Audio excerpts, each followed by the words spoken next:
Okay, I believe we're live. Yes, we are. What up, everyone? For those of you who are in here or not in here yet, we are here with Bruce from the Reptarium, or Bruce from Bruce. Do you want to shout out your Instagram? Because I always forget. Oh, scales and things. Scales and things, yeah, it's pretty easy. It's sweet. Anyways, so thank you, Bruce, for coming. It's so nice to have you. Thank you for having me, dude. I appreciate it. Of course. So we're just gonna kind of touch base with the normal stuff, like always, and kind of like talk about how did you get into snakes, and then what led you to what you keep now, and all that fun stuff. So how Dude, did you yeah. really get into snakes and all that? I guess I sort of always been into them. When I was a kid, I grew up in Alabama, so like they're all around, and like everything from catching little garter snakes and stuff like that to like seeing my first copperhead when I was a little kid. I've always had a fascination for them, so it just kind of came naturally. Apparently, I didn't know my grandfather really well until later on in life, but apparently he was also similar to me. My grandmother apparently shared very many stories with me, apparently about him terrorizing her with like copperheads and cottonmouth stuff like that. And it's like, oh yeah, I do that to my wife. So except this with cobras, not any of those. Oh, So, what really got you into venomous? Honestly, I kind of fell into it. Um, it was essentially there was someone just giving a pair of them up. I had the room for them and stuff like that, but I didn't have the experience, so I wasn't ready for them right away. So I had a friend of them take them for me, and basically kind of taught me a little hands on how to do this and that. Over time, I just kind of realized like that those snakes that I bought were just a little bit beyond my expertise and my realm. So I just decided to sell them to him. He eventually sold me a couple other snakes later on down the line. I sold them again, and then eventually bought my first cobra, which is Jasmine, that big white female that I have.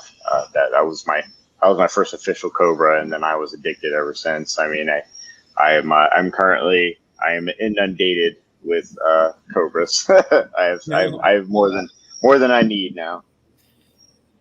Girl, I'll let you say whatever question you were going to say. I didn't mean to talk over you there. is your collection strictly venomous? Oh, now it is, yeah. But I would say if you asked me that same question 3 months ago, it wasn't. But that's only because it's just the direction I'm moving towards. Is like I want to concentrate more on what I have and what I'm more interested in, rather than what I used to be interested in, which used to be like bows and stuff like these guys right here. Like I got this cute little Suriname right here. Like I still have a few of them that I'm raising up that I love. They're my babies, but they're not. It's not as quite of the same adrenaline rush, you know. Totally. But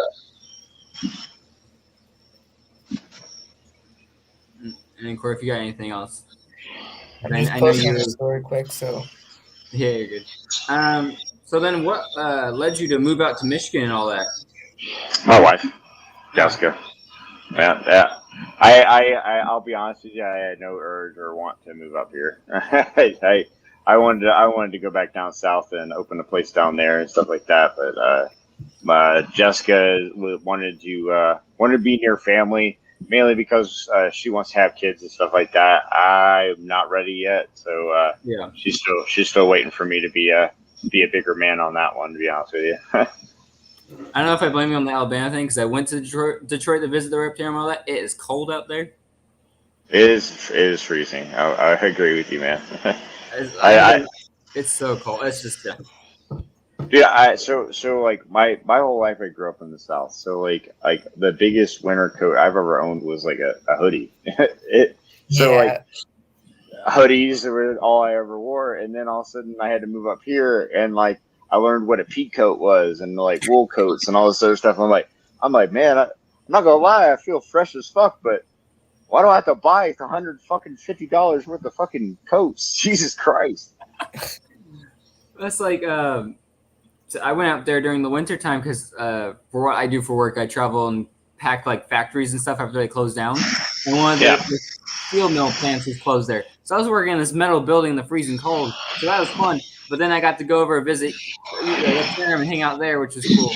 But I was like, I don't get how people do this. I mean, I play hockey, but I'm from California, so it's hot all the time.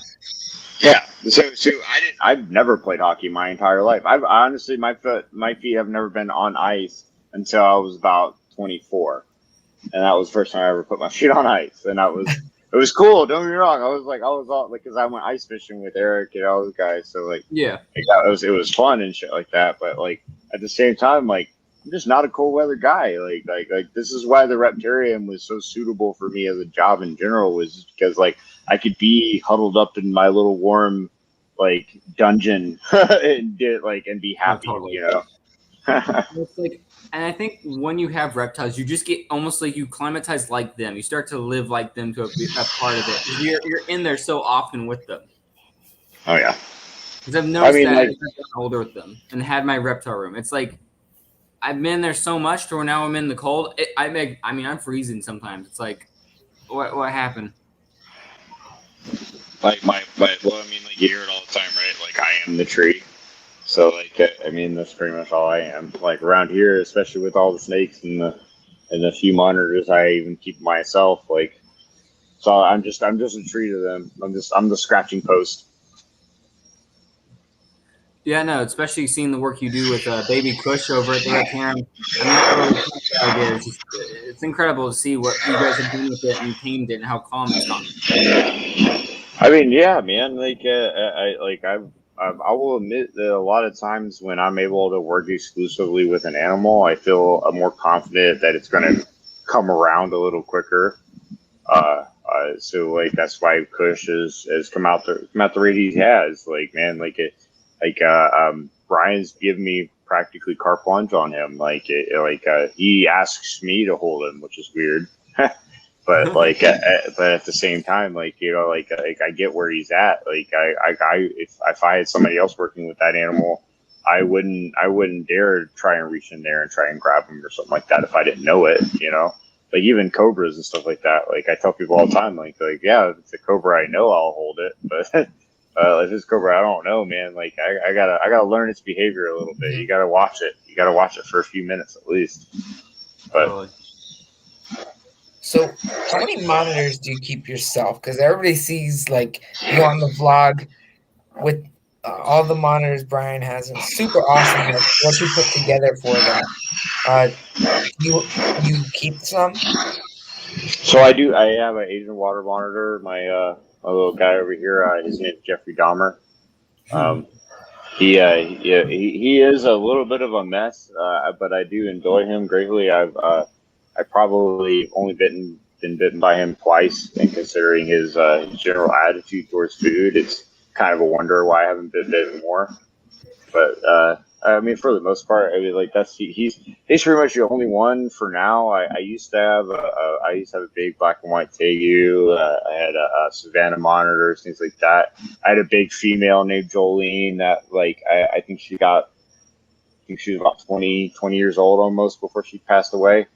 At least according to the person that sold her off to me, and then I had her for about 8 years, and then she was a beautiful Savannah. It was probably my first time ever taming down a monitor. Was that big female Savannah? Oh, wow, Savannahs are just amazing animals. I mean, like they get some crap every now and then, but they are beautiful and down. I mean, they're rock monitors, so they're predictable at best. You know, it's just an animal. If you don't know what you're doing with it, yeah, it's going to be an asshole. But I mean, honestly, a little patience. Yeah, I would be too. Yeah, but I mean, a little patience, a little handling, and they're puppy dogs. They're awesome animals. I recommend them to people who are reptile people, and not people who are pet people. Totally. It's I had a friend not that long ago ask me hey Nico, what's a good monitor lizard to get into? And I told him, I said, well, are you gonna spend time with it? What are you gonna do with it? Are you gonna spend time with it, or are you just gonna have it as a display animal? He's like, well, just I'm like, well, don't get one then, because if you're not green trees with it, there's no point. If you're looking for a display, then get a green tree. That's what I tell people. Because a green tree monitor or McCrary, Brassinia, any of those, they're not going to be your typical handling animal anyways. So That's like true. it's just like having a green tree python or emerald tree boa. Like Yeah. it's a beautiful creature that you can set up in a wonderful cool ass cage. But honestly, realistic speaking, you're not going to be fucking with it too much, you know. Oh no, totally. That's like I work with the Mexican beetle lizard, and I love working with it. But I do try to work with it on the daily or every other day to make sure he's got good position. Because I don't need him hissing and puff. Well, he still does that anyways, but I don't need him trying to bite me or anything. So it's like I work with him every day just to kind of get him used to people in some sense. And he's gotten good at it. Actually, I kind of stole your guys' trick you guys do at the reptarian with the ball. I've gotten him to come to the cage now, or when it's feeding time, the open door. Honestly, it's funny. It's like everybody gives us credit for that being our trick and stuff like that. But man, like we like that's basic training stuff. Like, all right, like it's just a simple task. It's you target this. Here is your food. You target that. Here This is your is food. food. You know what I'm saying? You know what I mean? Like it's such a basic training method that honestly, like I love that everybody identifies us with it. Don't get me wrong, it's flattering as fuck, but it's just like that's not ours, man. Like we're like that is such a rudimentary basic training method that I couldn't honestly take credit for it. But I love that everybody constantly goes like, Bruce, you guys like started doing that. Like, right, like honestly, with monitors, yes, we started doing that. We were definitely, if not the originator, we were one of the originators of that. But regardless of that fact, like it's still a pretty basic trick. Now, do you have pretty much all your dream animals, or at least gotten the ability to touch and handle all your dream animals, or is there still one or two you haven't gotten to? No, not even close. Until I get to hug a emperor penguin, my life is not complete. I love Simple. that. It's literally it's just an over game. The moment I get to just cuddle a penguin of any kind, specifically an emperor, it'd be awesome just because it's just a big penguin. But just in general, I just would like to hold a penguin. Like I could die the next day and at the end I'd be complete. I'd be fine. I love that. Like venomous snakes, all this other stuff. I love them. Don't get me wrong. Like I'm building larger and larger enclosures out. And as far as what my personal collection goes to, it's going to be more larger venomous snakes and stuff like that. But outside of that, I just want to hold a penguin. God damn it! Just let me hold a penguin. You gotta convince Brian to get penguin now. I keep saying it. Dude, you know, like you don't even understand. I keep saying it. Like that is a regular basis. I mentioned that. I mentioned, you know what, Brian? I'll give up everything right now. I will literally give you every venomous snake I have. You let me just take care of the penguin. like I just want to be the sole take care. Yeah, I just want to be the sole caretaker of the goddamn penguin. I give a fuck about anything else. You give me penguin, I'm happy. I stay for life. Oh, dude, for sure. Yeah. Dude, you give me cookie, I will eat it. Yeah, no, it's cool to see because we've had so many great people on here, and we've seen you in our lives every now and then hop in and watch. And it's always cool to see like how people got started, or even like what they've loved to do. I mean, heck, I would have never known about penguin thing with you until now. And dude, it's so fucking funny. I talk to people about that all the time. Like as a kid, I had a stuffed animal that I named Mr. Penguin that I took around with me everywhere I went. So like penguins are like something that was from like a baby. Like I love penguins. So that's just more like snakes. Snakes were sort of a second when it came to penguins, man. Like I thought about birds and any type before I thought about snakes and reptiles and stuff like that. But then, but I mean, like honestly, it was weird. My transition was basically to start out like, hey man, I really like birds of prey. I really like penguins. I really like all these kind of cool ass birds. Owls. Whoa, wow, sweet. And then I was just like, you know, tarantulas are kind of cool. And for some reason, every fucking body hates me for loving these tarantulas. So now I love them more because people hate me for it. So it just kind of egged on. So when I was in fifth grade, I had National Geographic's Kids It was a magazine that I used to get every fucking month for like I think for 3 or 4 years straight. Like I learned everything from like King Tut to what a Brachypelma homori or a Brachypelma smithi like what the composition of their hair and what their teeth, how the fact that they have metallic like filming around their fangs and stuff like that. It was really cool. And like so I learned that when I was like 5th grade.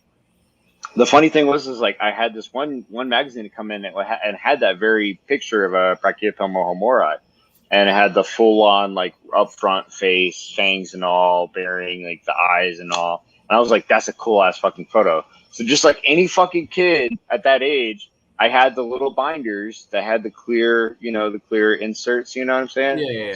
So I took that photo and I stuck it right through the front.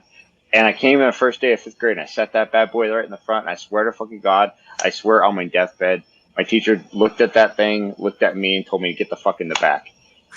like I was Rosa Parks, man. I was just like, oh shit, I gotta get in the back of the bus in this bitch. You know what I mean? Like, I get the fuck.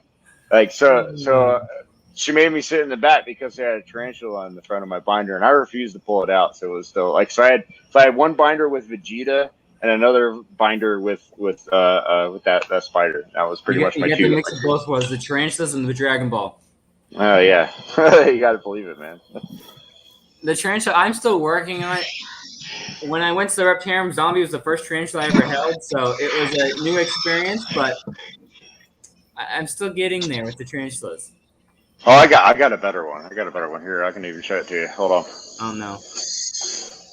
I love tarantulas. I need to get like. So this one right here is one of my babies. So this was actually the OG right here. Like before I got any animal in this room that you see, I got this one. Her name is Charlotte. Come here, baby. Love the name. Oh man, and it's so cliche for a spider. Charlotte's wet. I love that. Beautiful. What kind of spider? But it's a Chilean rose hair. Grammostola rosea. Or Porteri, actually, technically. But, so, like, funny enough, I actually, I got that when I was about 15 years old. And I'm 31 now. So she's, oh, wow. She was an adult when I bought her. Put it that way. Like, she has to be at least 20 years old. 100%. How long can they live for, normally? A female, 25, maybe 30 years. Oh, wow. My sister has a tarantula. I never knew that they could live that long. It's uncommon that they get to that age, to be honest with you, just because, like, I mean, like, stress, things like that. Like, it's just like any animal in the world. Like, you want them to get to that age, but there's no guarantee. I mean, I've had other Chilean rose hairs that I've had after her and then passed away of old age. And she's still fine, you know. Yeah, my sister has I think she has a Choco Golden Knee, so it's I love those. They're really cool, and I like looking at it, but I've not touched it yet. I've not handled it. I'm working there, but at the same time, I've fallen in love with the green bottle blues. Oh, dude, I feel yeah. Those Pubescens. I love those things. They're so cool. Especially what they do with their webbing around the cages and all that. It's honestly it's the most ideal tarantula if you want that cool aesthetic spider look. You know what I'm saying? Like they not only are they super bright and colored, but they just web up the entire enclosure. It's insane. Like those and another one that's the emerald skeleton or the skeleton tarantula, Aphiophoebus marinus. Those are massively webbing tarantulas. And it's really cool to set them up in something that you can visually see versus like just your tub setup and whatnot, you know. Well, it's like I started looking at tarantulas more because my sister, just to kind of help her out and figure out some stuff. And I didn't realize how many beautiful spiders there were. Like I might be saying, I think it's the Metallica Sapphire. They're just. Oh yeah, the Poecilotherias. Yeah, dude. Oh my god. Dude, like it to me it's so funny because like when I first started getting tarantulas, that was like the Calretic in my mind. Oh, yeah. You know what I mean? Like it was the impossible tarantula. You would never get it. You never see it. Nowadays it's the that T-Celidonia. That's the real fucking the jeweled that jeweled like trap spider. That thing is fucking sick. I love it. I saw one of those and they're really pretty. I got to give a shout out to Simply Spiders because Dustin is a dude. He's got his shit together. Like I absolutely love all of. I got a chance to actually got a chance to meet him and talk to him and actually get to pick his brain a little bit. And you can really see this dude. Like this is all this guy gives a shit about. It's just I want to make not only the hobby a better place, but not only but the genes of these animals to be better. You know what I mean? We can do better as our hobby in general, and like to have people and support people like that to me is the most important thing you can do. Yeah, Corey, what kind of questions you got? You're usually our amazing question guy. Honestly, I was just spewing stuff as I thought about it. Is it cool if I smoke weed, or is that an issue with you guys' podcast? You good? I am not sure. That is up to Corey. I like it's up to you guys. I don't really care. I think we should be fine because our monetization, since we don't really have anything because Corey's underage. But yeah, I think you should be good. All right. I mean, I can still do it on camera. I just don't want to like be like, oh, there's a bong on there. Well, Oh no, you're good. You guys don't get paid. There's a bong. There's a bong. Yeah, you guys we don't get get paid. paid. I want to make sure you guys. Yeah, I want to make sure you guys get your fucking money, man. I don't want to fucking. We fuck don't that get up. paid anyways yet because Corey's only 15, so they don't allow you to get paid until you're over 18. What the fuck? Yeah, they It's like- see me. Like if it's not me putting in my age, it's them seeing me. You can't like fake a mustache or nothing like that. Corey, You you're know what I a little mean? mustache out. You get the little fucking twister. You know what I mean? Like yeah, like Well, you it's can't like, pull yeah. on. Who was Bro, I am sorry. That sucks because I'm not a political guy. I'm super libertarian. Like you do you. You know what I'm saying? Like I don't see a reason why a 15-year-old can't make fucking the same amount of money as a 30-year-old.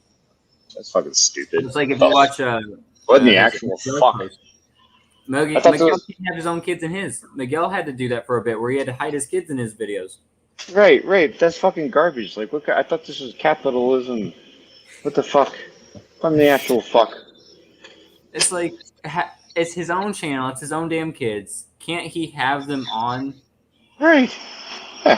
Hey, if I want to make a profit off my fucking kids, give me a fucking goddamn money. All right.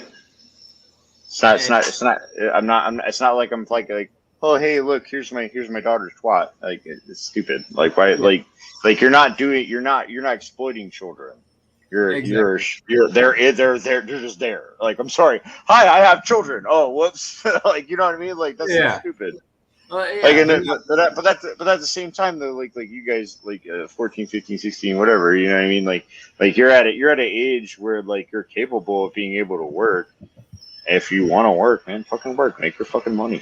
I think that's stupid. Yeah. It's dumb. Listen, it's like I work, Corey works now. It's stupid because it's like we were looking at when we were first looking at YouTube rules. They told us you have to be this age, and I'm 19, almost 20, so I would have been fine. Corey has to be the young one, so we're waiting on him to be a few more years older. But that's fine with us because oh yeah, I've got plenty of time, man. Plenty of time. I'm telling you. And to be fair, we're just like we'd rather grow this before we actually start making money off of it. Yeah. Honestly, it's really cool that you guys are doing it at the age you're doing it. You know what I mean? Like just because like that's a step above most. Already. Just right off the rip. Like the fact that you have the initiative, the fact that you contact others and stuff like that and you're doing all that, like that like you guys have to be proud of what you're fucking doing here regardless of what you're doing. You know what I'm saying? Like that's fucking cool. Because like that's a big reason why I'm willing to support stuff like this because like I don't care what age you are, it doesn't really matter about that. But at the same time, like you know, we're a community, right? So like it's supporting each other. So like if I were to deny you guys like the opportunity to like talk to me or even chat with me or even just at the Reptarium come up and say hey to me and shit like that, like if I were to be a dick about that, then that would just create a further negative cloud on this industry. Why the fuck would I do that? You know what I mean? Exactly. Like I want to be successful. I would love to like make money and enjoy this thing, but you can't do that if you're not sitting there supporting those that are around you. You know, so like it's ultimately a selfish reason, but at the same time, to me, that selfish reason ultimately feeds everybody. So So like that's why I do this. I don't say no to nobody. I'll do anybody's podcast. If you got 20 followers, you got 10 million followers. Give a fuck. I'm gonna be on it. Let's do it. Let's talk about reptiles. Yeah, no, and that's like one reason we started this because we were all young guys. Corey had his first clutch at ball python eggs recently, and Dude, congrats, bro. Congrats. That's sick. I think I actually sent you a fucking message actually saying congrats on that. That was pretty sick. That's better than what I could do, man. I can't. I don't do egg animals, man. I do cobras. That's it. There's a few. I've bred 2 clutches of cobras ever, and that's it. I don't do shit else. Yeah.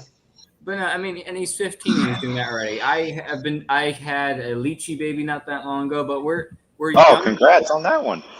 We're a bunch. Yeah, we're a bunch of young breeders. We're a bunch of young guys just trying to help our other younger guys because we know so many younger kids in this hobby that we can learn from, whether it's coming from you or even if it's coming from another 11-year-old in the hobby. We can all learn something from each other.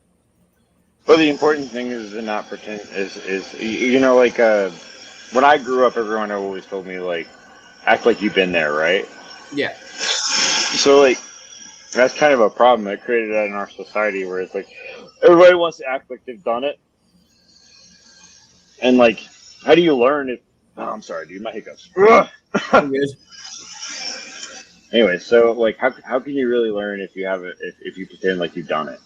Like really?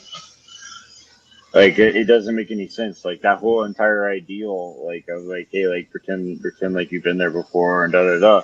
Like yeah, that works when you're like in like a government program and shit like that. It's like, hey, you know what? I want to be president. Pretend like I've been president. Good idea. And that's how I become president. And look how Donald Trump. Like in general, my whole point is just like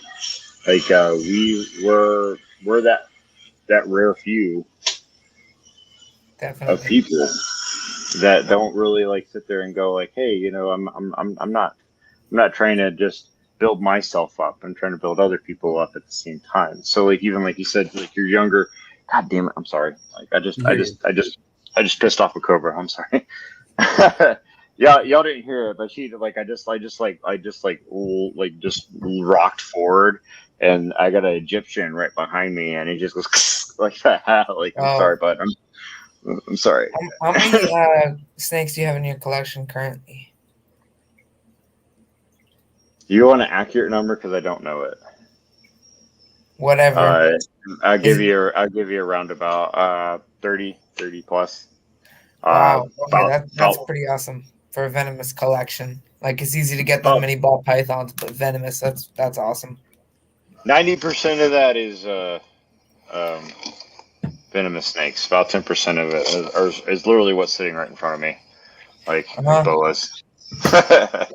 Like I love my boas, man. Like I'll never not love these things, but like yeah, this is literally what's sitting in front of me is what I have left of non-venomous animals. So this is a pretty one. Come on, quit trying to bite me.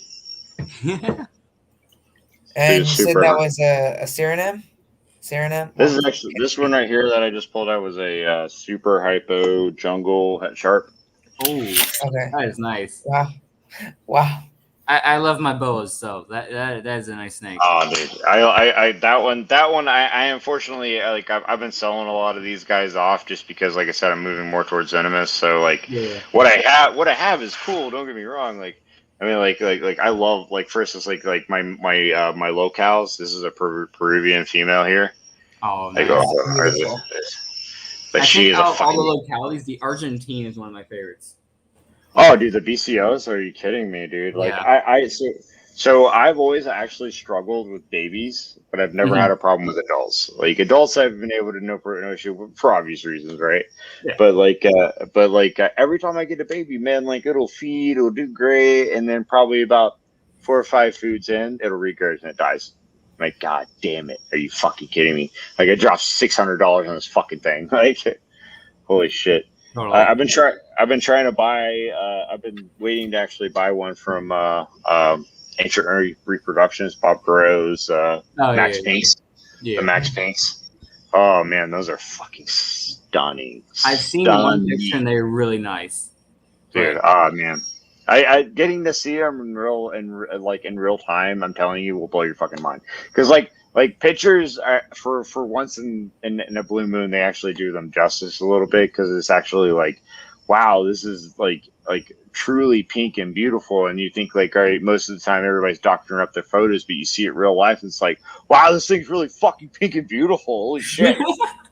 Well, that's like the first time I ever saw Bolin's python. I went to Justin Gabelka's place and I got to see his.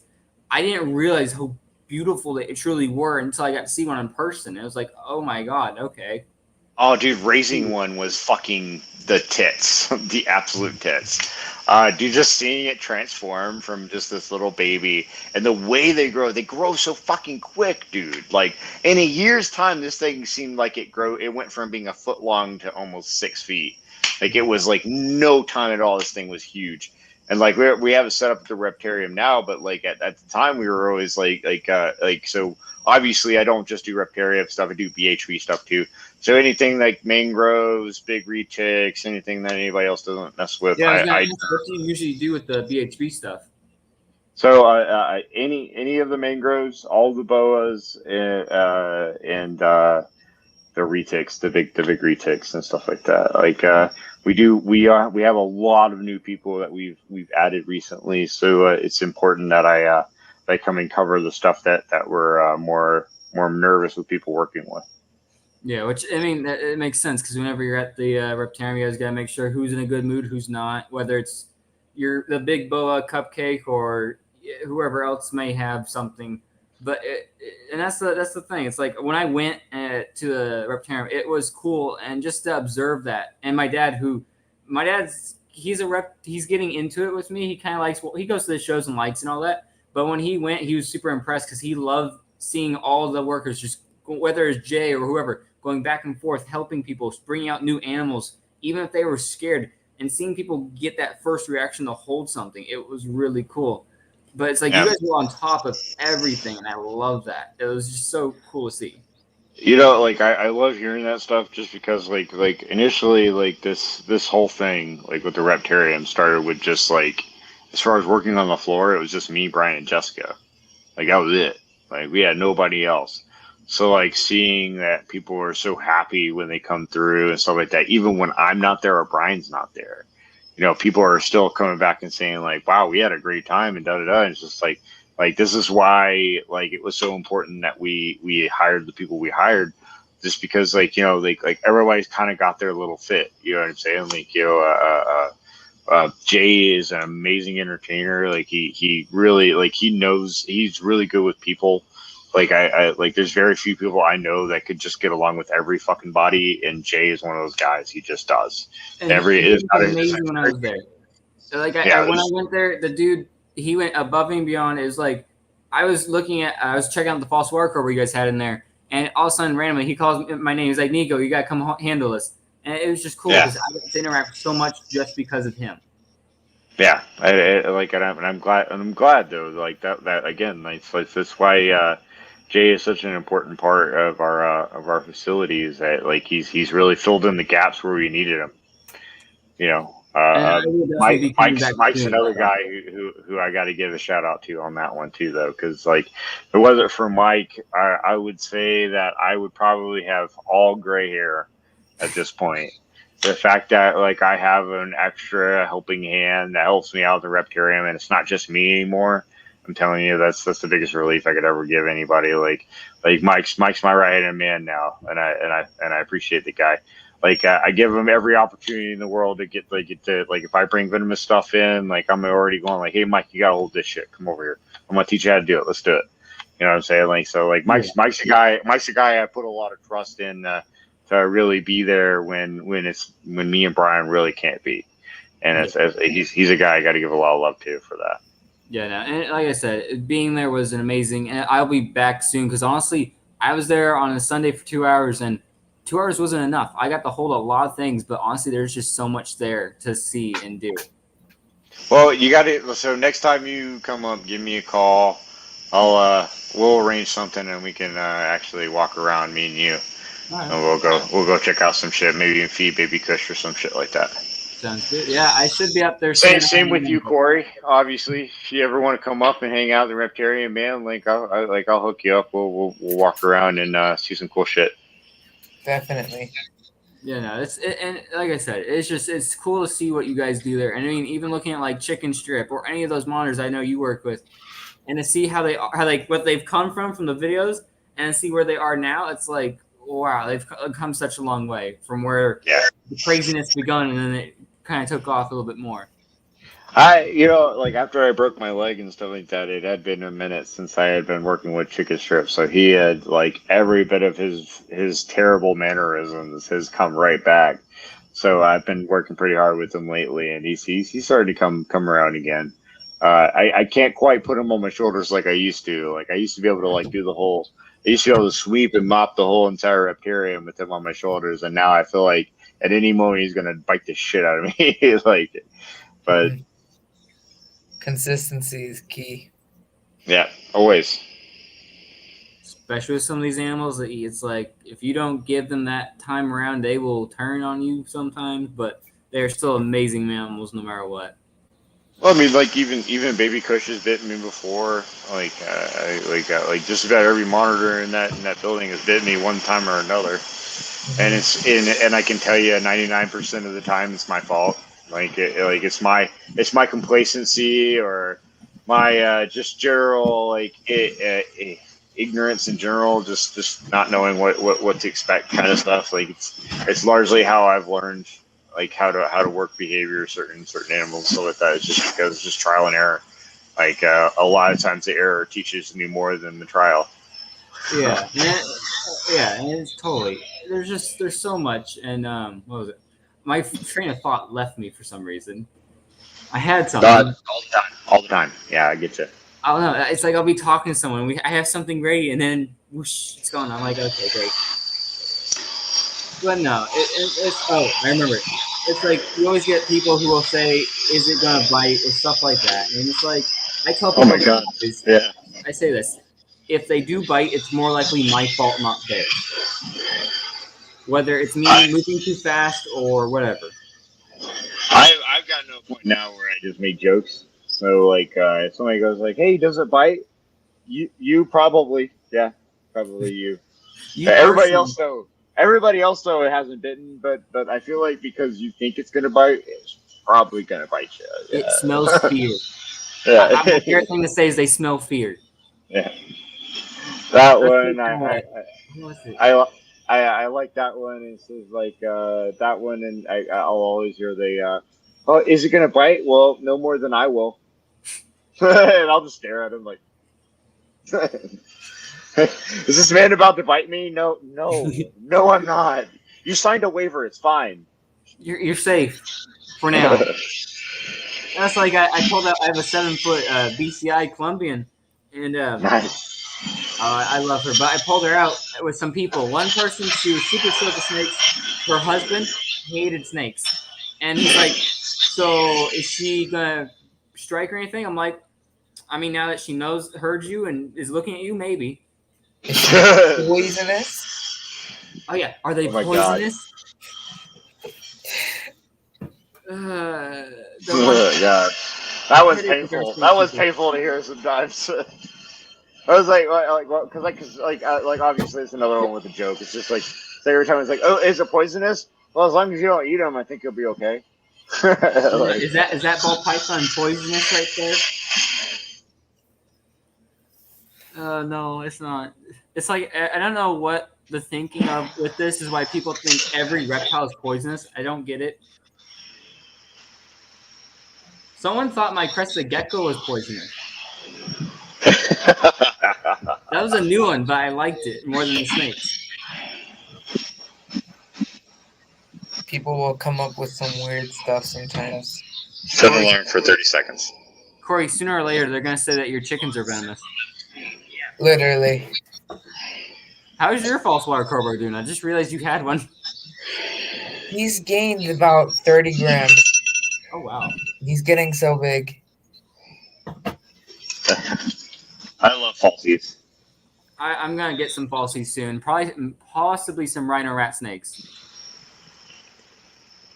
Because me and Corey need to start bringing those things a little bit more back. Uh-huh. I want to get a collection of that going. So rhinos, I think, are probably one of the few underrated like arboreal like enclosure snakes. You know, like so like I don't know why people don't get more of them because like again, it's just like having a false water cobra. It's just like having a Okeechobee fishing spider or some shit like that. You get a really cool tall tank. You build up a really cool like microfauna filled soil, build some cool plants, and have like a small little like baby pond inside this thing and put some fish in it, and you will love your life. Like, why couldn't you do this? I just don't understand. Rhino rats are so snakes.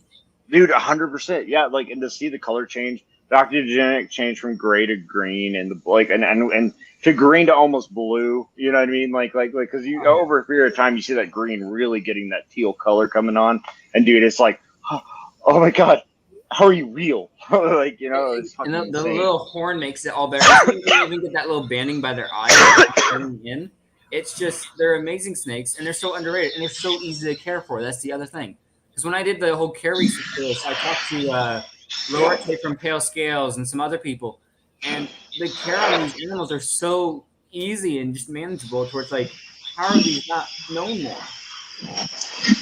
Honestly, there are very few snakes that, in my opinion, are like overly difficult to take care of. Like a few of them venomous, yeah, but like overall and like the broad spectrum of caping, like if you just understand where the animal comes from and try to replicate that to even the slightest, like not even like exactly, It doesn't have to be full grown. Slightest, yeah, and you'll be fine. Like most snakes are great. Like you're not like it's not like with the Bolins or like with other things. And honestly, even the Bolins was pretty fucking hardy. Like to be honest with you, like once you got them started, they were phenomenal. I think they're easy, easy to take care of to a degree. And I mean, I get it. If you're new to snakes, you might have some troubles, but it's like whenever someone asks me, like today, I had someone ask me, "What's a good beginner snake?" I never say ball pythons personally, just because of their feeding habits can stress people out. But I'll always say carpet python or something like that. Yeah, I see corn snake. Corn snakes are good too. Just because typically people are terrified of a carpet python when they're babies, they bite. But yeah, I like that was my first snake. It was a carpet. I had a coastal. I loved him. His name was Steve. Yeah, Steve was a bitch, but I loved him. Mine's named Karma, and she is she's what her name is. Yeah, she's a bitch. Yeah, naturally. But it's like whenever I recommend snakes, I'll recommend Dumeril's grounds boa, carpet python, just stuff like that. Yeah. The only problem is they're a little big, but. I know. I mean, like it really depends on the person too. You know, like I've met people who like their first snake was a green tree python or something like that, and they did phenomenal. They did great. Like they really took care of it. They really did the research. They did everything they were supposed to do with the animal. But then obviously, on the other hand, you have the same people doing the wrong thing. But it's just funny. It just really depends on that person. Because like your first snake could be like some people I've met in the past that have their first snake was like a copperhead. I was like, wow, that's really cool. Like technically, my first snake was a coral snake, but but that was bad. I shouldn't have had that. I was like 6 or 7. I had one in a shoebox. I didn't know what it was. I was like, this thing's cool. It looks cool. I put it in a shoebox. It didn't. I mean, if you know anything about coral snakes, they don't really bite. They're really not common to know that to do that. So I was fucking with this thing and it wasn't biting me at all. So I was like, yeah, it's fine. It's a pet. Wow. So I threw it in a shoebox. My mom found it like less than a week later, and then I was told I was no longer allowed to bring things in the house. Yeah, so my second snake species was the false water cobra. I've just kept ball pythons. It's such a big change. Like the feeding response is so much better. Yeah. Obnoxious. Oh no, I 100% agree. Like working with Brian for as long as I have, I've never kept ball pythons ever in my own personal collection. But after working with Brian, I even more so don't want to fucking keep ball pythons. They're beautiful beautiful colorations. I will like I as a joke I will shit on ball pythons, but really and truly I think they're some of the coolest colors. They're some of the best snakes for some of these people out there. Like really, it takes a certain person to really like them, but the people that do like them, man, they're fucking cool. But like honestly, it's just never been a snake I've ever been interested in. Like boas, cool, boas is what I grew up knowing is Yeah. boas is a pet snake. Ball pythons are great animals. It's just they can be very like stressful at times, just because their feeding responses, and they're jerks. They're like when they are feeding, they will go off for months. And that for a new person, that might scare them a little bit. But like, oh my god, am I doing something wrong? Whatever. Like I've gotten in the past month, I've gotten 10 messages by people saying, "Am I doing something wrong with my ball python?"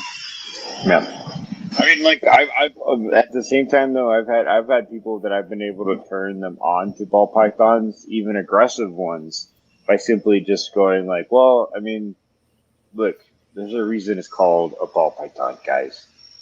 Boop, and it falls up. You know what I mean? Like Exactly. That's usually what I tell people. Like it's not as bad as you think. Like even if it's really mad or really angry, the moment you go right there on top of its head, I promise you.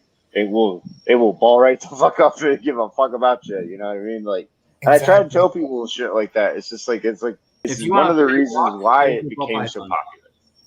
Yeah, exactly. Like you want to pet rock, exactly. But I mean, like it is a good one to learn like certain techniques. Like if you've never actually shedded off a snake, I guarantee you eventually a ball python will have a bad shed. Always. I've never heard of anybody that had a ball python with a good shed 100% of the time its whole life. It will eventually just have a bad one. And sometimes those bad ones lead to eye caps. And to me, there's no easier snake to pull an eye cap off than the bulgy fucking eyes of a goddamn ball python. I had my first bad shed on a ball python today.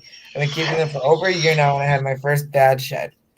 It was so easy. I literally just let her slide through my hands. It's like it really is especially with a ball python, you know.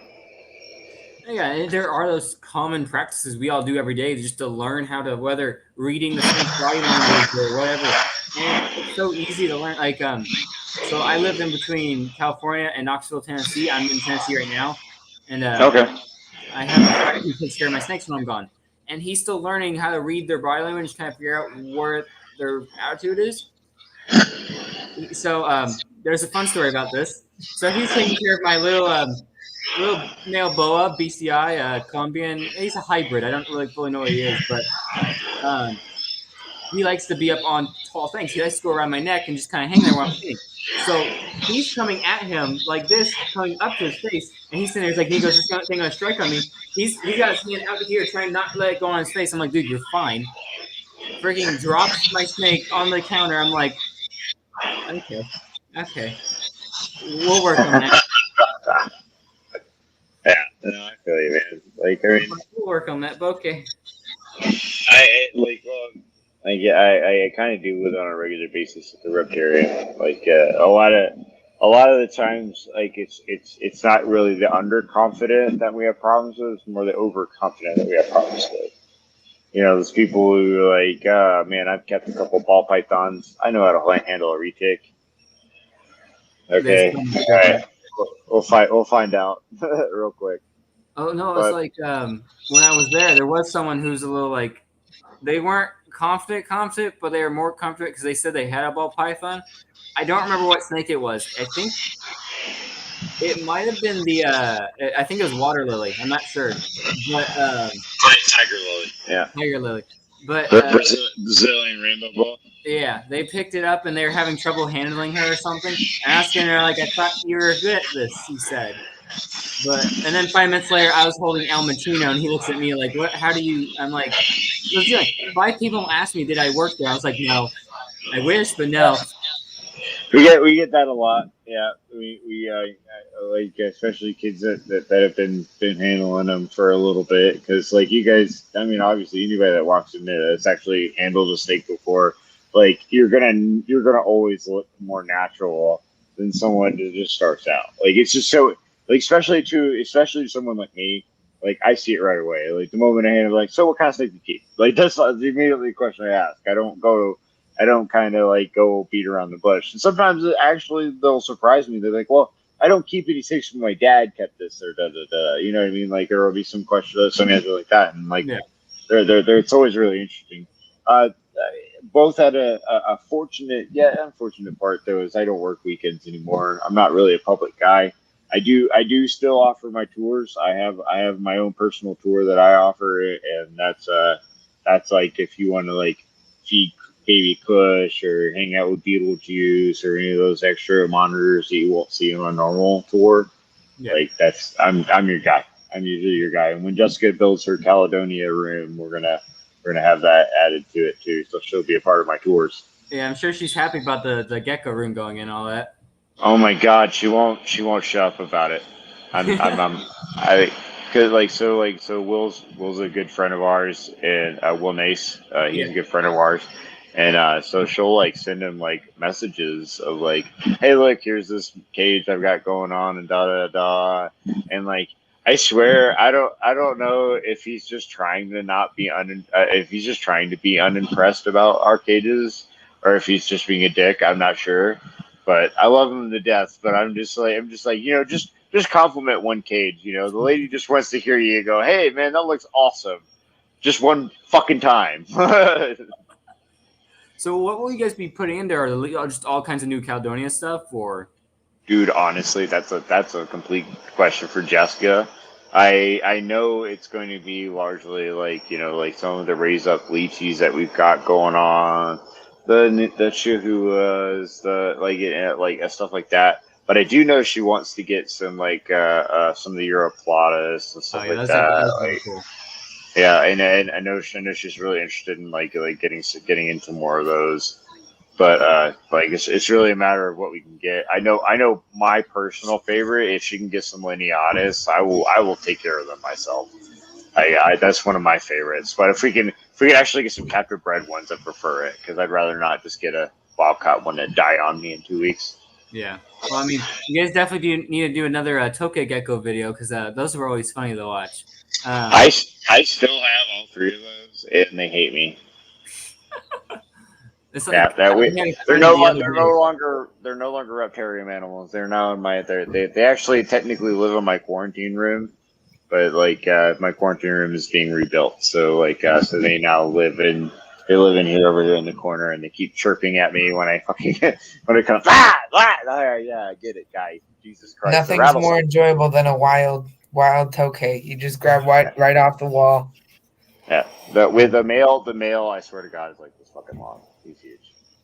He's a massive motherfucker. It's like I had a friend the other day. I literally have scars in my hand from that motherfucker biting me. I hate him. The females is not so bad. I think it was the video with Eric when he got bit by it. That shows their jaw strength and how much he was bleeding from that. Yeah. I don't. There was another video. I don't know if you guys seen it, but there was one where I had to like when we were actually pulling them, all 3 of them out of their cage and bringing it out of my house. I had obviously the video wasn't at my house or anything like that, but when we were trying to pull them out, one of the females got away from both Noah and Eric and got under one of the log things, so I had to use my finger to fish it out.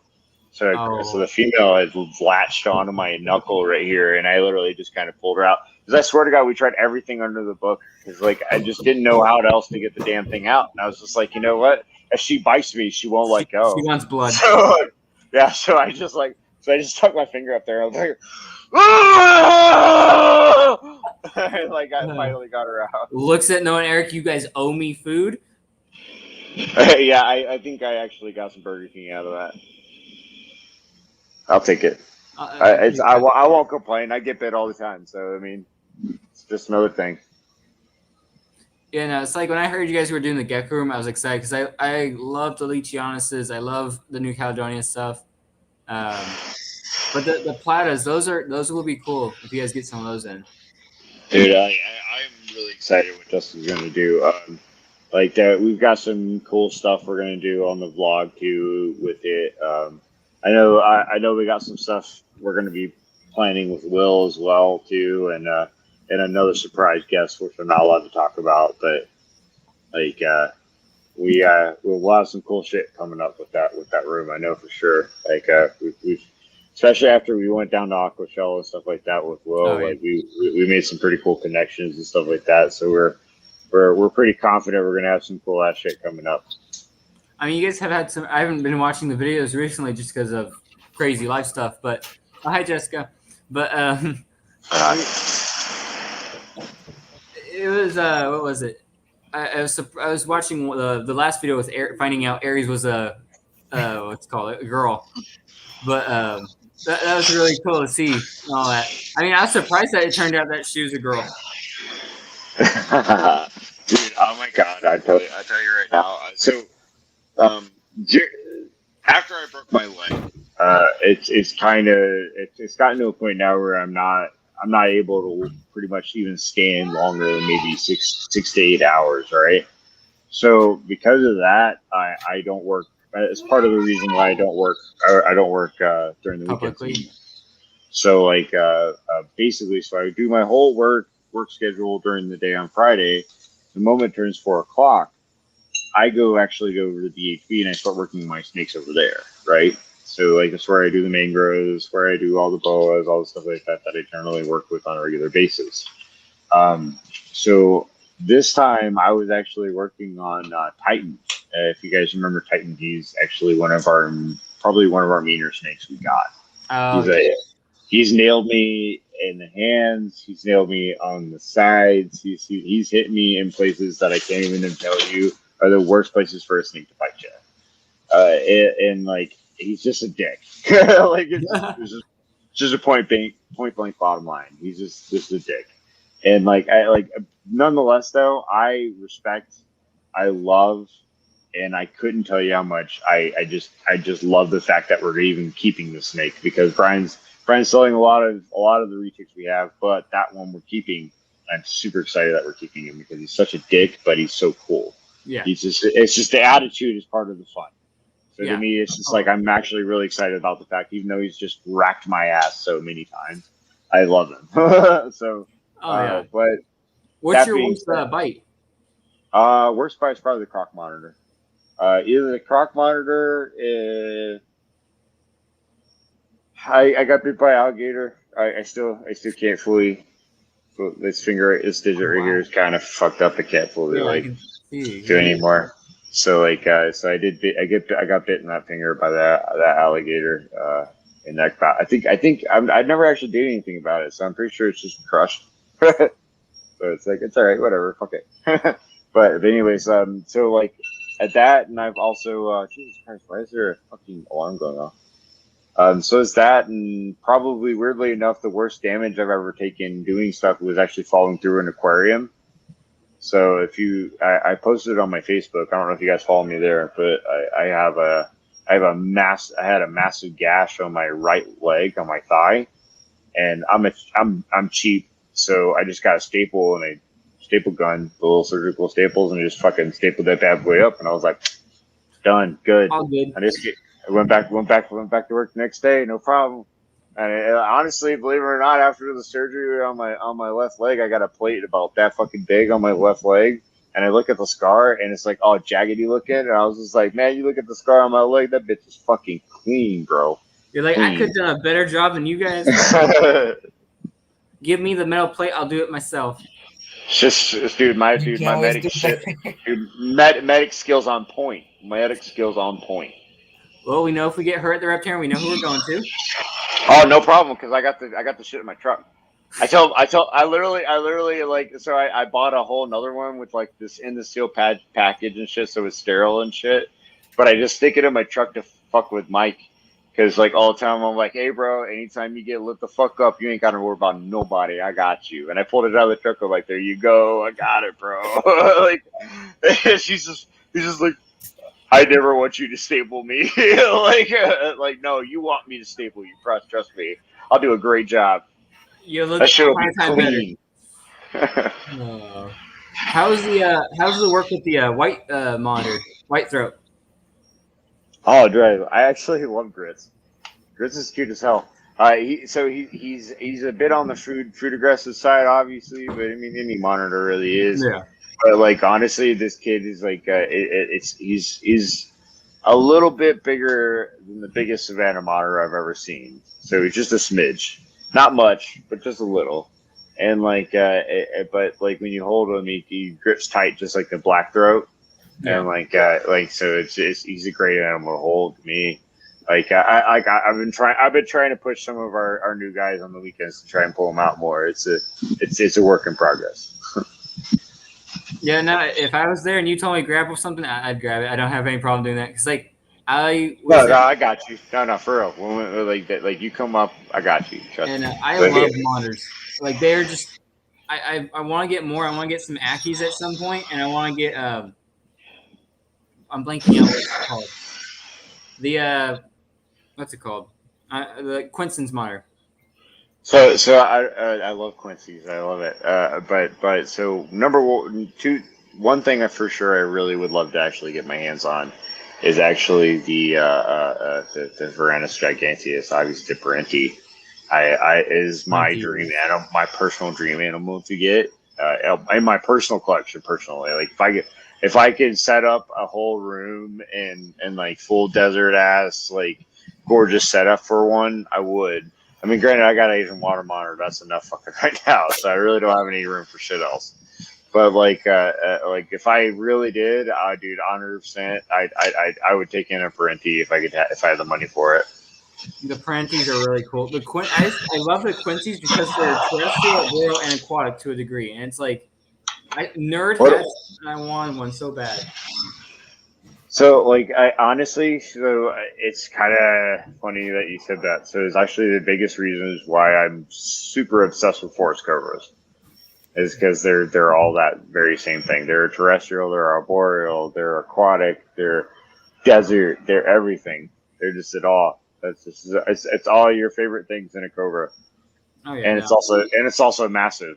Like, I mean, the one my boy Grim, he's about 8.5 feet long. Nice. So like usually when I hold him up, he holds up he'll hold up and he'll touch the ceiling from where I'm standing now. That is dope. I mean, just monitors in general, either whether it's an Argus or whatever, just seeing them and watching their behavior and seeing that intelligence just kind of analyze you from afar, it's incredible. Like when I was there at the thing, I watched Abasuku just watch everything. Like, oh man, rest in peace. Everywhere. Yeah. No, the Abasuku was like I've never seen monitor lizards like in person until then. Really, like the bigger ones. I've always seen babies. I've worked with babies before, but then to see Abasuku and Elvis in person, I was like, wow, okay. Yeah. So I don't know if you guys even know, but like obviously Suku unfortunately passed away. So she passed away about 2.5, 3 months ago. But so she's actually obviously she's the NY team down and worked with for a long time. But like that was like my introduction to like keeping and taming monitors. You know what I mean? Like I've kept Savannahs, I've kept other stuff like that, but it never been all that intense. You know what I'm saying?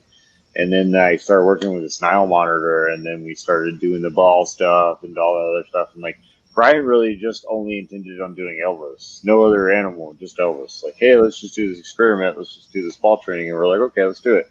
So I started doing the ball training with Elvis and started teaching him that, and he started picking up really quickly and stuff like that. And so it was just natural to think like, hey, let's try the Nile monitor, man. She's huge. She's active. She'll eat right off palms easy enough. So let's just do it. And so that's exactly what we did. I hopped over there and I started doing her. And like, she actually got to a point where like, if she saw the snake hook and I rubbed her back with the snake hook, she would immediately know, yeah, I'm this is a food time. So she'd literally turn around and walk right up to her top ledge and just stay there while I cleaned the cage.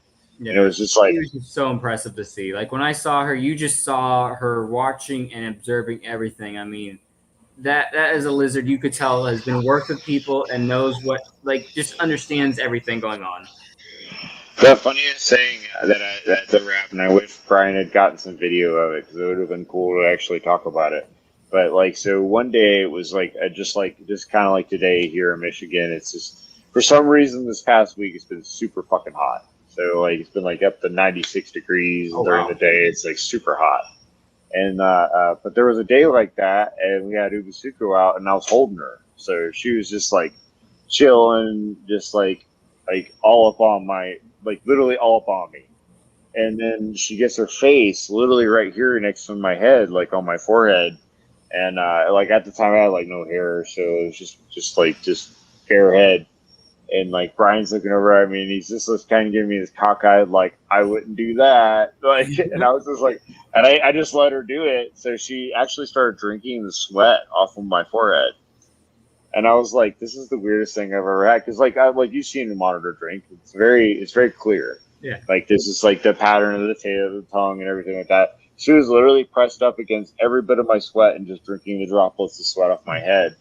And I was just like, Brian, are you seeing this right now, dude? Like, and he was just like, yeah, I am, and I wouldn't have done that. Like, and I was just like, dude, this is killer. This is the coolest thing ever, or whatever. No, it's like Brian's the voice in the back of my head saying, don't do that. No, and it's so cool because you never know what these animals will do. Honestly, and they'll surprise you. Incredible. Yeah, it's incredible. It's like you get those people who are like, oh, you can never train that or whatever. And it's like, yeah, you can. If you took some effort and time in this, they will impress you. And just they're honestly more smart than us sometimes. It's kind of funny to see they'll understand to a degree. Oh yeah, 100%.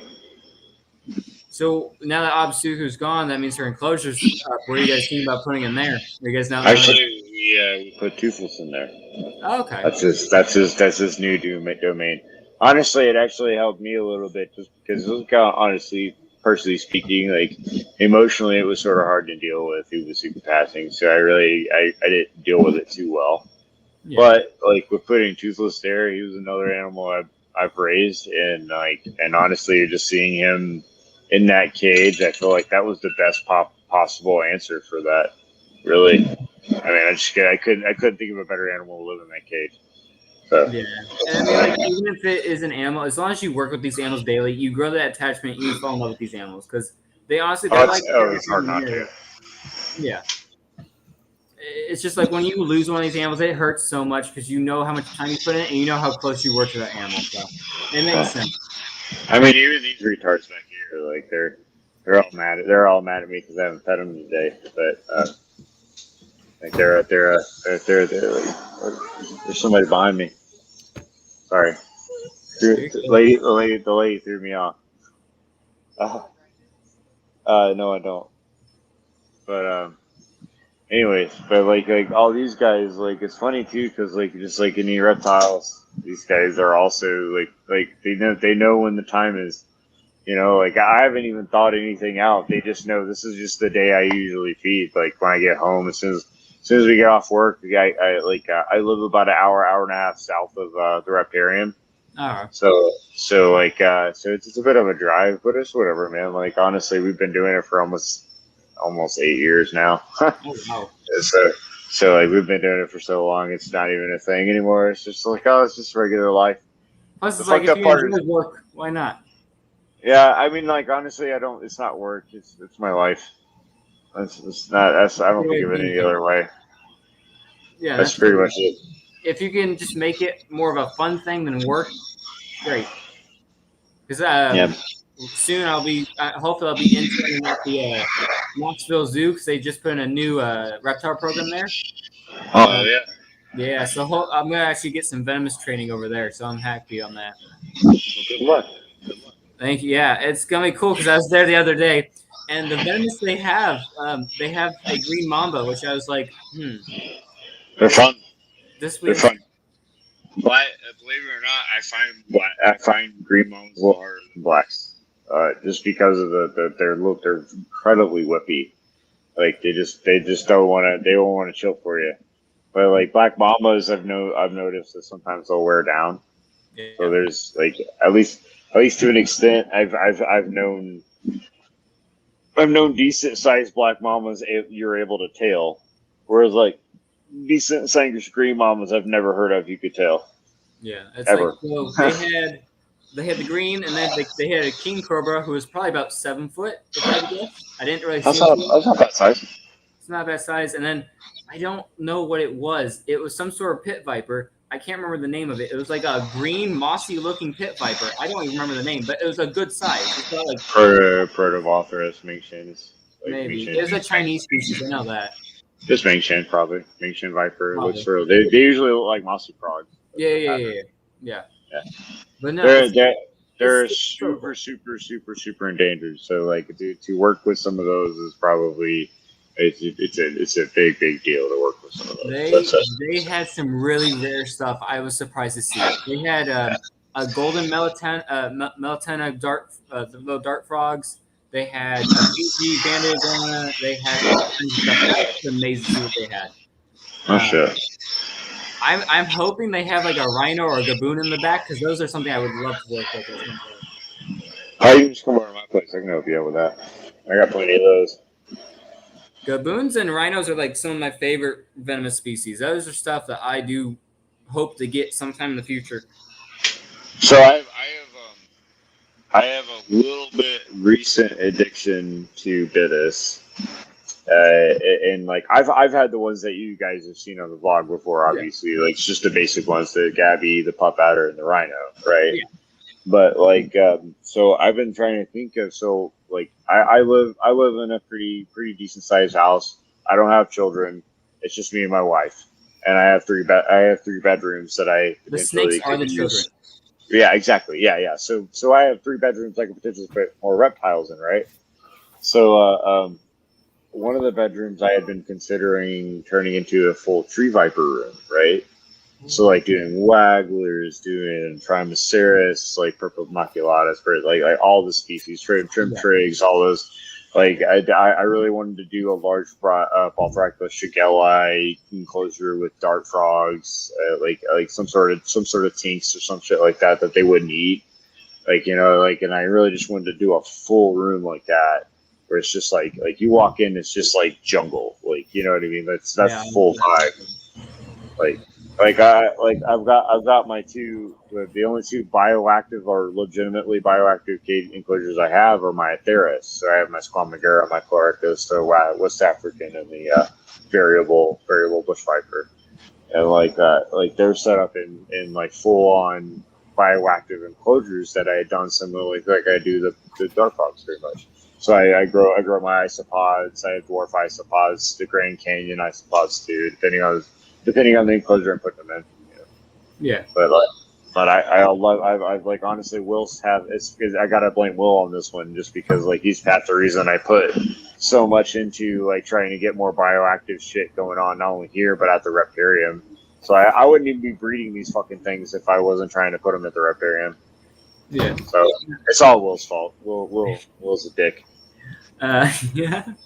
And this is actually a question I had for you because I was watching one of the videos. You brought a what was it? It was a pastel cobra of some sort, and I didn't know they had morphs really. So actually, I have to correct that one. I know very little about the morphs, but yes, they have lots of different kind of morphs. So this actually isn't a pastel. She's a so hold on, I'll actually show her to you here in a second. But so she's a what we call a sunset. It's a solar sunset, actually, is what she's called. Get a snake hook. Come here, baby girl.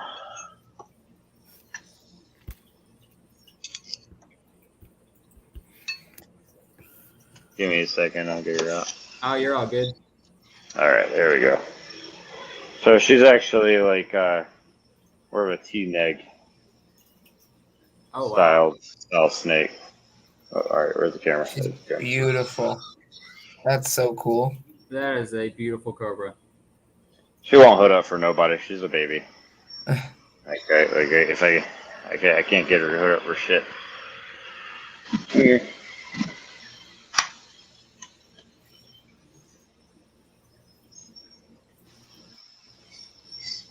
Wow. Oh wow. She is docile.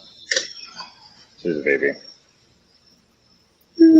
I love the level of comfort that you have when it's your animal. Like, I guarantee you wouldn't be doing this with someone else's. No way, no. Not with a Kuthia. not with Acuthia, but like I love that back pattern right there. But like they call us, so this call this one a solar pastel. Back up. Beautiful. So, well, not solar pastel. I'm sorry. There's a solar sunset. So you have two different kinds of albinos in the cobra world. You have sunglows and sunsets. So Yeah, kind of so- similar to like the boa aspect with all the different albinism.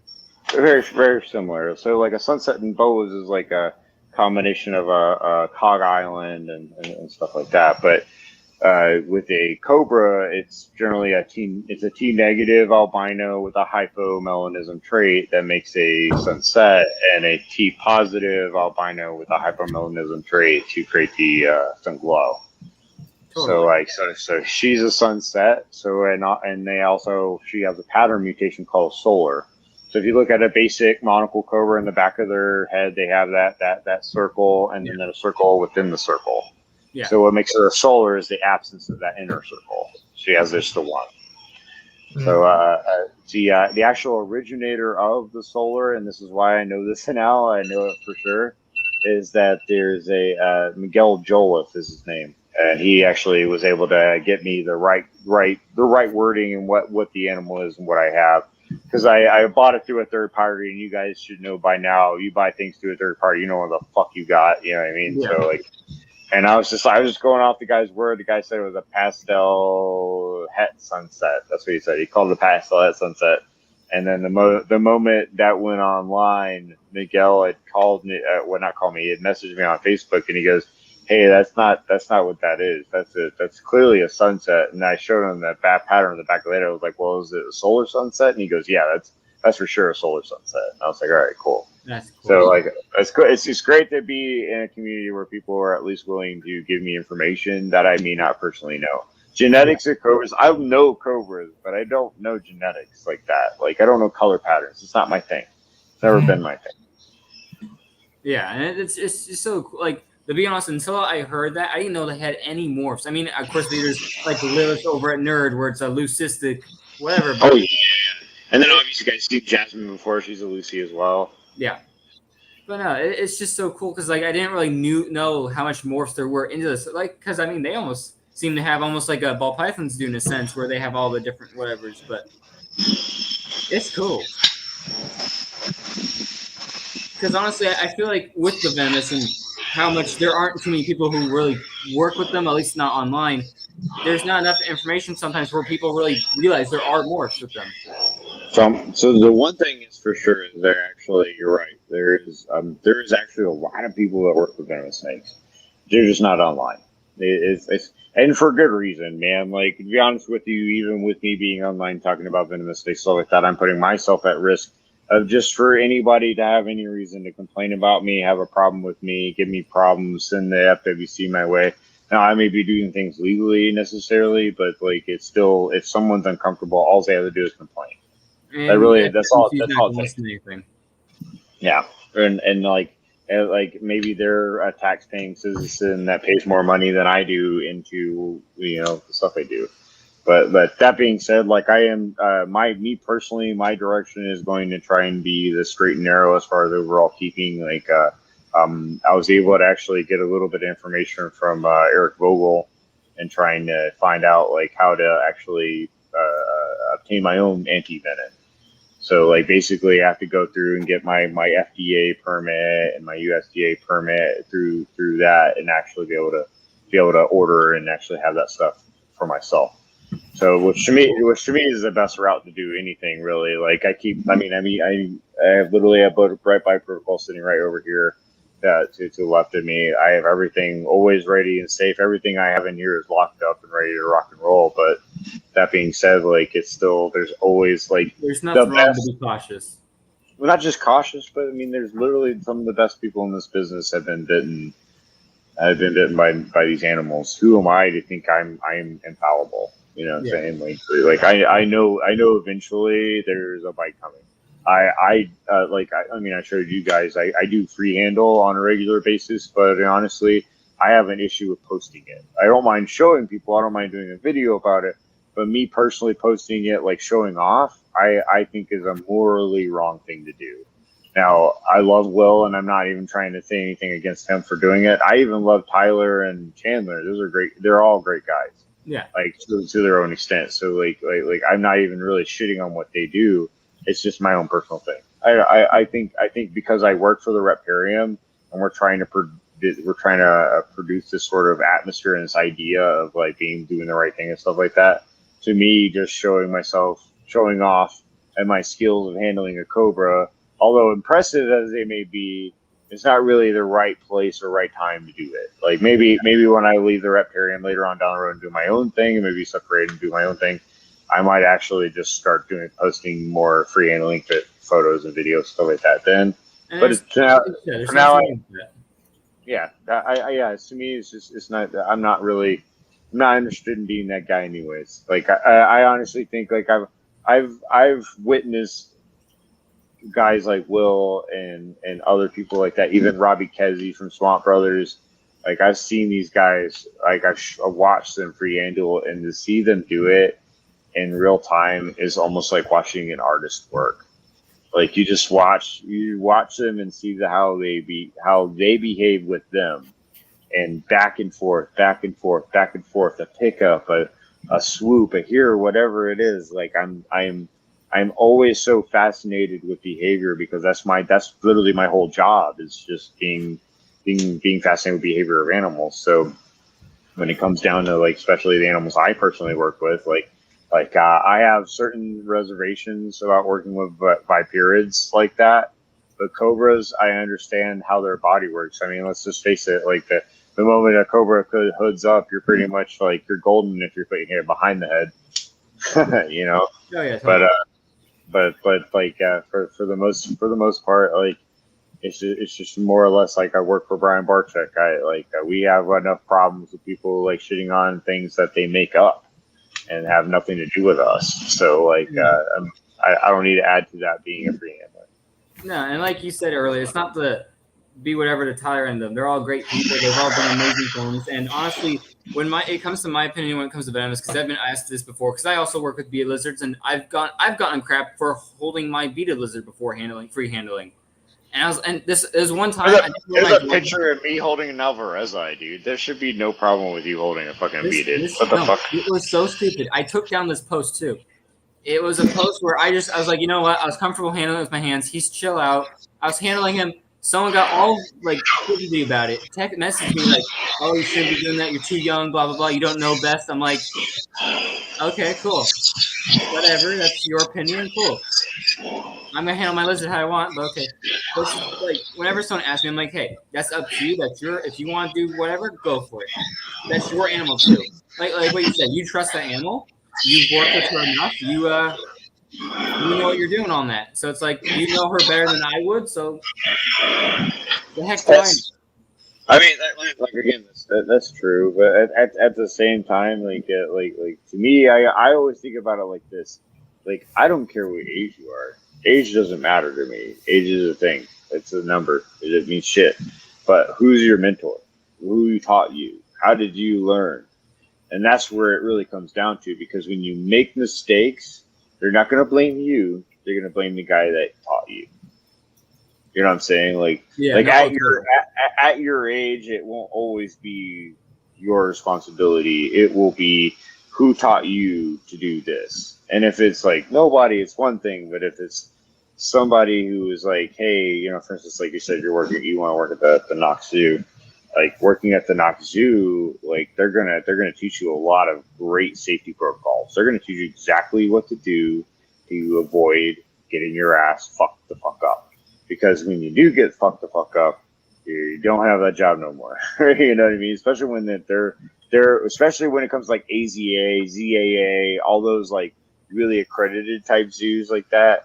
Like they have really strict protocols of like, you make a mistake, they'll pay for it, they'll make sure you're okay, but they don't trust you no more. You know what I mean? They drop that full trust on you. So it's always important to like really like you take in everything you get from your mentor, you do it all the fucking right way, man. Like don't listen to stupid idiots like me. Like just do it the right fucking way, and you're gonna be better than any of us, man. Like you're gonna fucking right beyond us. Yeah. You know what I'm saying? And You're already like you jumping, said, the you're mentor already thing. jumping to zoos, so that's beyond them more than what me or any of my friends ever fucking did. You know, like you guys give me a lot of love and respect, but really and truly, I'm just some goofy redneck from Alabama that just didn't mind getting bit. You know, yeah, that's a pretty black story, isn't it? Yeah, and like you said, the mentor thing. It's like I've never had a mentor when it came to handling venomous. What I do a lot is I study other people, like whether it's watching you work with certain stuff or watching Earl Jones with his beadeds or Tyler, whatever. What I always did was analyze how you handle things, analyze your level of concentration, analyze whatever. Just figure out what you guys did, and then I took that and I trained with, like, I would take my carpet python and kind of use the same tactics you guys would do with your cobra or something. Kind of use it to kind of get a handle of it. And then when I really wanted to try, whenever I get the chance to see it out in the wild, whenever I'm going hiking, I take that opportunity to kind of mess with it a bit, figure out I bring my book with me always, and I'll see if I can figure out how to be safe and keep a look on it. I totally, as well. I totally feel you on that. Honestly, I might have misspoke a little bit there, but I honestly didn't even really mean that at all towards the Gila monsters whatsoever. To me, in my opinion, Gila monsters are just like any other fucking. They're so easy.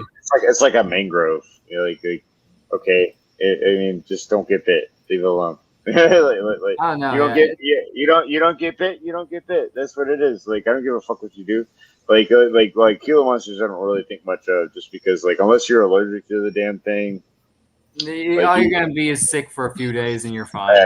It might feel a little raunchy. Trust me, I've been bit by a black throat. It sucks, but like it's you'll get over it. You know what I'm saying? Yeah. Like, I didn't have to go to the hospital over it. I don't think you will either. You look like a healthy fucking dude. So. Yeah, the all-nighters and not going to sleep. More or less, the Taco Bell is a little bit getting to me now. the Taco Bell is getting to me. But no, it's like when that person did that, messaged me, I'm like, I get where you're coming from, dude, but I'm taking this in my own risk. If I get hit or hurt, that's on me. And if I make a mistake, I'm going to try and learn from it and try to get better with it. And to be fair, like you said, it's a beaded lizard. At most, I'm going to be in pain and sick for a few days. If I have allergic reaction and whatever, I'm going to go to the hospital. But that's not how I feel like about copperheads. Like, if you really want to like get into venomous snakes and stuff like that, like on your own private end, I always say copperheads, cottonmouths, like don't get me wrong, crowfab is really fucking expensive. So if you get bit by that fucking thing and they have to give you crowfab, at the very fucking least, though, I will tell you, they don't have to give you like 13, 14 fucking vials like one of these idiots behind me. So like with a copperhead or a cottonmouth, they might give you a few if you have a bad reaction. But I've legitimately heard of not only humans but dogs being bit by fucking copperheads and being fine. And they walked off. And it wasn't a false bite; it was an injection. They actually got full on, like they had a response to the bite, but still came out of it with no issue. You know what I'm saying? Yeah. So in my opinion, if you like Viperids, especially like this, if you like Viperids, I honestly highly suggest working with a cottonmouth, cottonhead. Russell's Vipers is another good one to me. I think those are great, not starter snakes, but those are great ones to like. They're not massive snakes. You know what I'm saying? Like I was going to ask you about good beginner venomous because. So I live in California, and of course, California is idiots about their laws in venomous. But my dad he's been hinting at me ever since we went to the Reptarium. He's been telling me, you got to do your own Reptarium in Knoxville. And I'm like, okay, cool, because I've been wanting to do venomous, and I can own venomous in Knoxville. So I'm like, I always was like, what to start out with? I didn't want to go dive into something crazy. So I was like, we're having Bruce on. I'll ask him to see what he thinks. So, like, I honestly think just because of the likeliness of anti-venom and things like that in your local hospital, if you do get bit by the animal, I honestly should say stick with your North American animals, just in general. I personally wouldn't jump to a Western, but a timber is pretty chill. Like, most of your cane breaks are pretty chill. Like, and this is perspective, bro. Like, I'm telling you, like, I don't know if you follow Dan Nudenali, wherever the fuck his name is. I've talked to him a few times, but I told that motherfucker I can't say his last name. But he got bit by a timber, and it was a pretty nasty bite, man. Like it was not something you really want to deal with or anything like that. But at the same time, I mean, like this guy behind me, like he's literally staring at me with no rattle rut. He's not even rattling. He's just chilling. You know what I mean? Versus the Western, which is in the red light cage here. Like that one, that's if you guys even hear a rattle, that's it. That's the only one fucking getting mad. Nobody cares. To venomous, I'm gonna get is a bunch of rear fang. I have the false water cobra. I want to get a mangrove, another native here. Caught one wild actually, and they're psychopaths. I like that about them, honestly. Yeah. Dude, honestly, I'll tell you right now, you get your first Boiga, you're going to be addicted to Boiga. Like, you're going to want them all. You're going to want the Multicinta, you're going to want the Cyanea. Dude, oh my god, I'm telling you, dude, like, your first mangrove is going to get you fucking hooked. I work with probably 20 probably mangroves, one Multicinta, and then we have the one Cyanea that we have that's still a little baby, but that one I don't really work with that much. I just get to play with it from time to time. But all these big ass stupid idiot mangroves, and I love them. They're such dicks, but I love them. Does Brian breed the mangroves much? Yes. So the current subadult group we have, I think we have about 4.8. So we have 4 males, 8 females. Yeah. So that's our current group of like subadults. But we have the 2 imports that created these subadults. So we have the male and the female that are still alive. So originally we had 6. We had 2. We had 5. We had 2.3, 2 males, 3 females, and they were doing great. They did fine, and then we had a. Well, let's be honest, man. We had some really shitty fucking employees come in, and they fucked a lot of shit up. So we had to come back through and make sure things got fucking right. So there are 2 surviving imported animals that are a male and a female that were the original clutch bearers of most of the animals we have today. But Brian is addicted, just like I am addicted to these mangroves, and he will not sell them to me.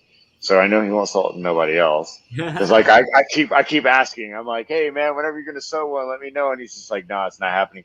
It's the same thing with Steven Cush, because that motherfucker has a bunch of scrubs, and every time he tries to sell me one, he wants to sell me one for like fucking $4,000.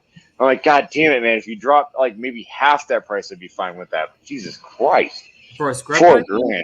For some of his scrubs are fucking like they're all cracker bred that he's got. They're beautiful, bro. Like he's got some of the gorgeous shit. The scrubs are. I want a scrub. At the same time, I don't. But I'm just waiting for Kevin McCurley to release some of his albino stuff on the boys. I'm not paying that much money for a goddamn scrub. I'm gonna pay import prices or nothing. Yeah, no, it's like I was looking at the prices for that stuff, and I was like, that's a little much. But I don't know. It's just like if I'm gonna get something like that, I'm gonna find as much as I can. And honestly, if you're gonna go quality animals and get some expensive stuff, cool. But if you can find them at a cheaper price, then go for it. Yeah. I think scrubs are illegal here in Florida, which really sucks because I love them. Good shit, are they really? Yeah, I think in the recent law that passed, scrubs were included. God damn. Doing it on a certain I think it's on a certain footage. You can't keep certain things because they don't want large species like the Burmese anaconda. So I think that's why they're on that list. Well, I mean, like, let's put it plainly, man. Like, especially with North Carolina and all that other dumb shit that's been going on. Like, even my own state's probably about to have some problems with me keeping venomous. So it's just part of it. But I'll be honest with you. I'm really crossing my fingers, hoping that I can try and get an exemption, just for the fact that I work for the Reptarium. I'm hoping that I'm able to still keep, like, if they do try and put a law in, maybe I can grandfather myself in. Oh yeah, yeah. Oh no It shit. moved. And Burmese and Indians. Oh god damn it. Burmese Well, speaking Indians, I think they. speaking of Indians, we have the two that we have. We have a patternless and a pattern. Oh Yeah, my he just dropped god, us, didn't he? dude! They're eating really really well, so they're doing really good right now.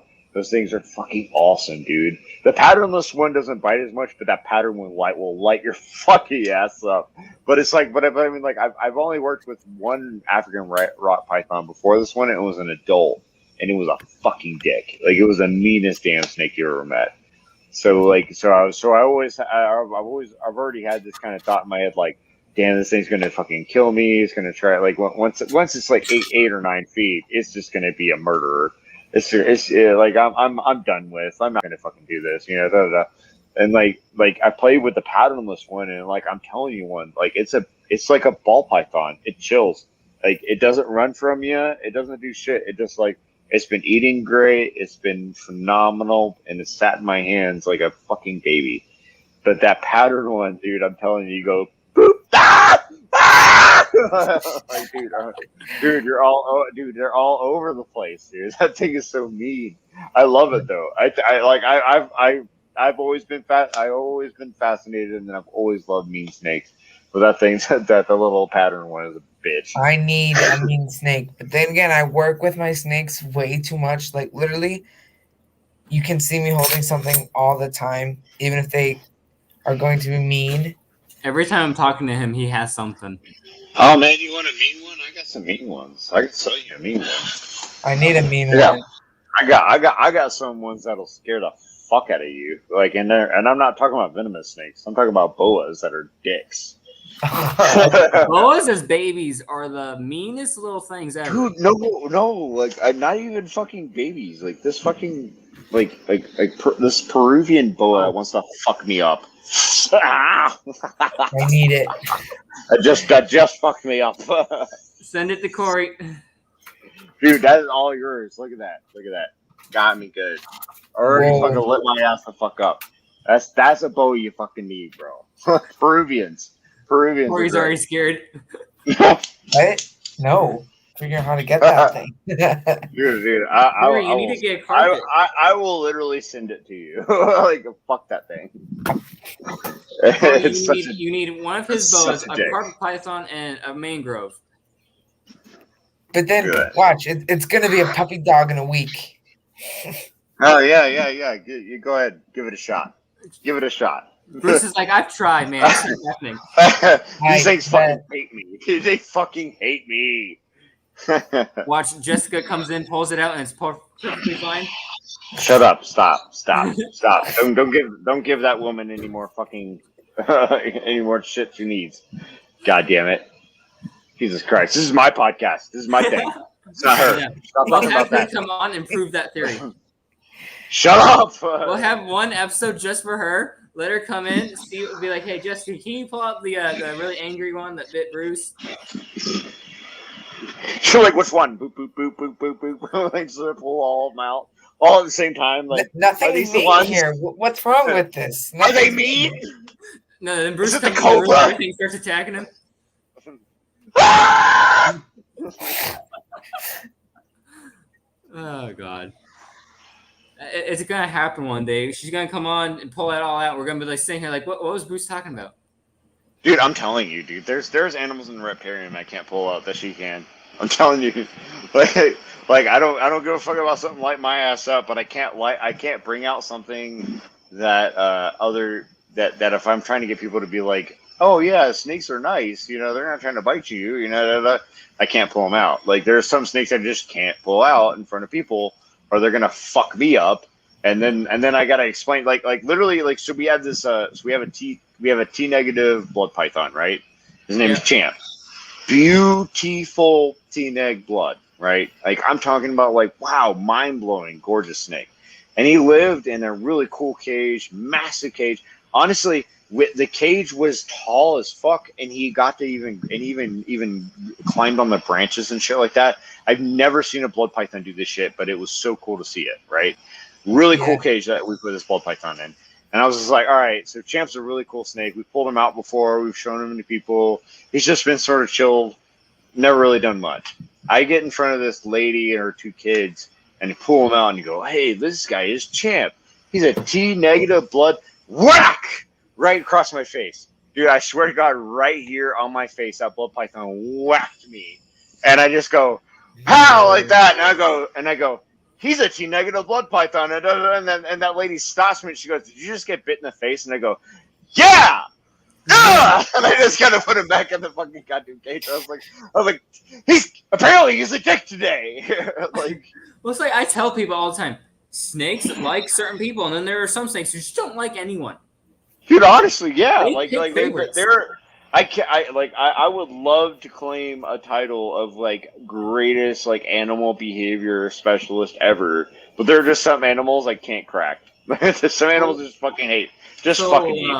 What's snake is my carpet python Karma. I named her Karma for a reason, as you know, and she hates me for some reason. Once I get her in my hand, she's usually okay, but she'll still turn around, look at me, and then strike at me. I give her to my sister. I give her to anyone who comes over. She is the most nicest thing ever. And everyone's like, "Why'd you name her Karma?" I'm like, You want to see? Give it to me. Boom. She tries to get me or something. That's so funny. We have Now I just advertise. I take your mean snakes. Corey, I will send you any mean snake you want. Actually, you do want one of my mean snakes is my hognose. I will literally find mean snakes for you and send them to you. Like, you gotta pay me a little bit of money, but I guarantee you, I will find you the meanest fucking snake you could fucking ask for. Tomorrow, Guarantee it. Whenever Bruce is at the Reptarium, he's gonna look in there and be like, "Okay, which one of you is gonna bite Corey the most?" Honestly, in my head, I'm already thinking of like at least 6 snakes. Like I've got a carpet python I can send you that'll fuck you up. I've got several boas, at least 2 or 3, and they're all different species. Like I got a hog island, I got a Suriname, Ooh. and I even got what I call a puzzle piece, but I'm pretty sure I can't sell that one to you. But still, the puzzle piece boa would fuck your ass up too. But let's see that one. I look that spitting cobra's getting upset. Sorry. Like you gotta name me off too. Like I got a spitting cobra doing this at me. Like she's just like wide hooded up and like I'm not doing shit, lady. So I have these are my breeder pair right here. So that they're like you breeding any of your stuff? Yeah, the spitters I breed. I breed them because they only have small clutches. They usually have like 15 maybe. Okay. So like but the Kuthia, so I have bred the leucisticus before. You guys seen those on the vlog, the little baby leucisticus. So those I had about 8 or 9 of that clutch. Funny enough, that was actually like half stillborn. So she laid. It wasn't Jasmine, but it was another female that passed away. But it was an import. Well, not import, but it was just like I bought them from a third party. So I had no idea where the fuck this thing came from. But like I bred it. She produced like literally pure nothing but leucistic. And they're all the what do you call Miss Diamond line leucistic. Yeah. So they have the gray heads on the top if you ever see them. So the white cobra with gray heads, generally a diamond line. I've seen them maybe once. Yeah, that's what Jasmine is. You've seen her. Like she's got that common gray head. I mean, I think Tyler Nolan's got one too. That female that he likes to fuck with a lot. She's also diamond line. Did you go down with Brian to go hang out with Tyler? Because I haven't seen him. Man. I wish I could have. I really do, but unfortunately, when Brian's gone away, I am the man in the clean. I am is the that, man. That Western Diamondbacks of his, or wherever those giant rattlesnakes are of his, are just impressive as heck. Dude, I would have loved to fuck with those things. See, that's the thing. It's another thing. Is like. I would love to go down and do something like that. The problem is like I'm morally against showing me free handling something, and I want to free handle what the shit he has. Like, but then you know what I mean? Do it off camera, kind of. Yeah, I could do that. Yeah, I am so close. Like I'm pretty close to Will, Tyler, Chandler. Actually, I don't know where Chandler is located anymore. He's in Florida-ish, I think. I think he's got 2 places, but yeah. Yes, I'm down in Homestead. Then you go up West Palm. You have Boca. Yeah, he does keep in the hybrid. What was I gonna say? I just blanked. Again, I'm gonna blank out. I've got family in Tampa Bay though. If you're wondering, that's why I was asking. Family is in Tampa Bay, Florida, and then also part of Destin. Now, are you one of the managers at Reptarium, technically? So there is no managers at the Reptarium. That's not a position that exists there. But I'm sorry. No, you're good. But as far as I go, I am the main caretaker of the monitors and the alligators. So Okay. So it's that more is- like that a is- missionary kind of thing. Like each person has their set of animals they work with, kind of deal. so I've always been a Renaissance man. I do everything, but my primary responsibility are the monitor, the big animals, the animals that Savage no one's Critters allowed putting to facts in the chat. mess with. Yeah. Okay. Lori is definitely in charge. Yeah, but Lori is the big dog in the room when it really comes down to it. But like I said, when it comes to overall care, the two people that do care for all of the animals, the entire Reptarium, are me and Mike. And like that's 100% every single day. If I'm not there, Mike's there. If Mike's not there, I'm there. Like same goes. If we're both there, we're crushing it. We're cleaning. We're making things look nice. We're doing the water changes. We're cleaning the filters. We're doing all the hard maintenance work.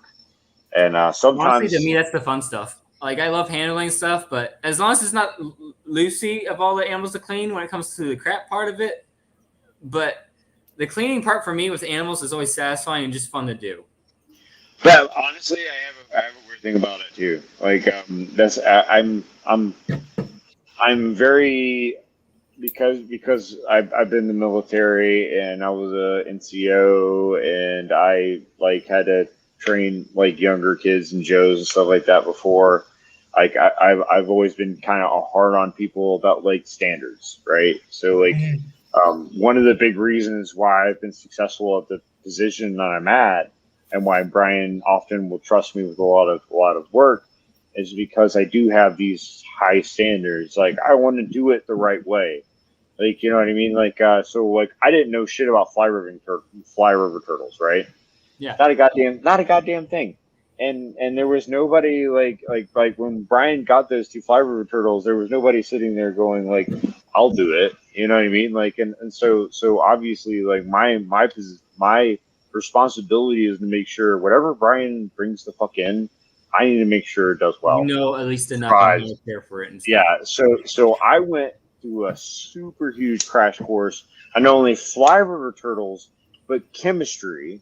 Because my dad, so the really fortunate part is my father is a scientist. He is a geologist. He is a very, very understood. He works for the USGS. Like he's That's like cool. a very, very, very, very hardcore understood man. So I was able to go through him and be like what the fuck do I do? Like, you know, like sorry, because like when I was growing up, he was a teacher.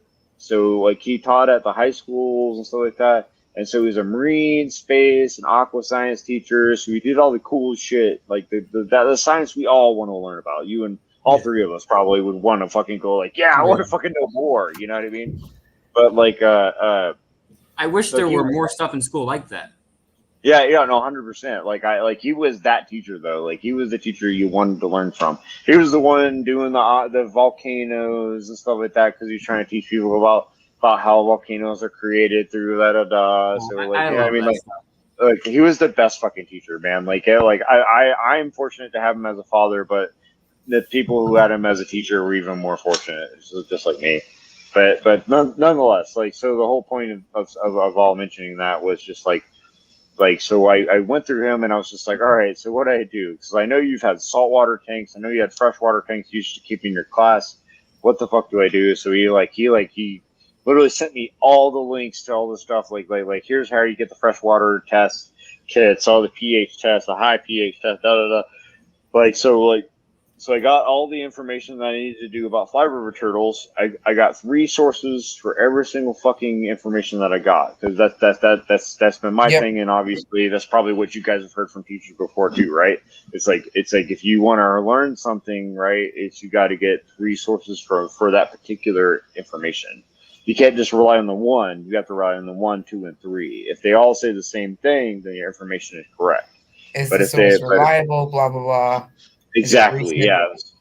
Yeah. So it's just the same shit we all learned in school. My dad just literally made me do it all the time. Even now, I'm 31 fucking years old, and he still makes me fucking do that shit. So anyway, so like just learning in that way, it just made me figure out like, oh shit, this is how this works. And now like these fucking fly river turtles, they eat in front of me now, and da da da, and in literally a week's time.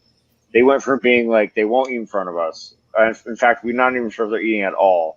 We don't know this. We don't know that. We don't like is the gravel all right. Da da da. So I took all the gravel out. I did a full water change. I did the fucking filters from top to bottom, or redid those. I did the pH. I started adding alkaline to each one. Da da da. Like and then like blah blah blah blah blah blah, and going on down the list. And then once I got to a point, I was just like, holy shit, the fucking fly river turtles are doing amazing now.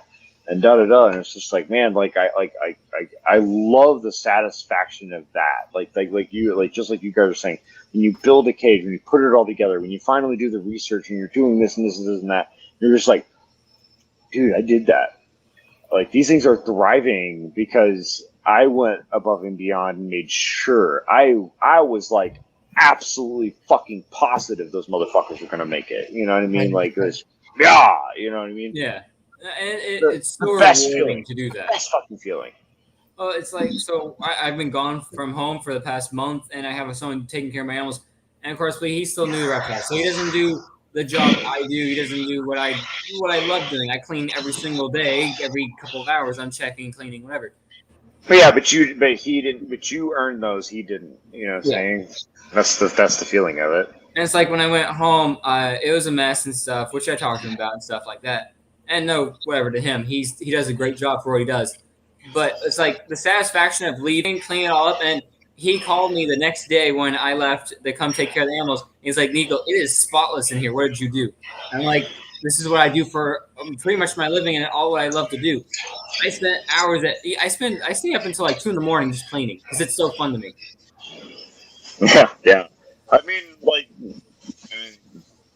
right now things are a mess because I'm actually building out for I got a right where I'm at right now, where I've got this stand at. I've got a 6-foot cage that I'm trying to build out, a 6'6" by 2", upwards of 2.5, 3 feet tall, and that's for the forest. That's for the forest male. He's going to eventually move in there. And then I got another one that I'm building up over here on the right that's going to be about 4.5, 5 feet long. That's going to be for the Egyptian male over here behind me. And like so like those are the designated places for that. But unfortunately, because like every day right now is construction day, so everything's always a fucking mess. So I mean, even like construction my days coming for me snake aren't soon. even on there.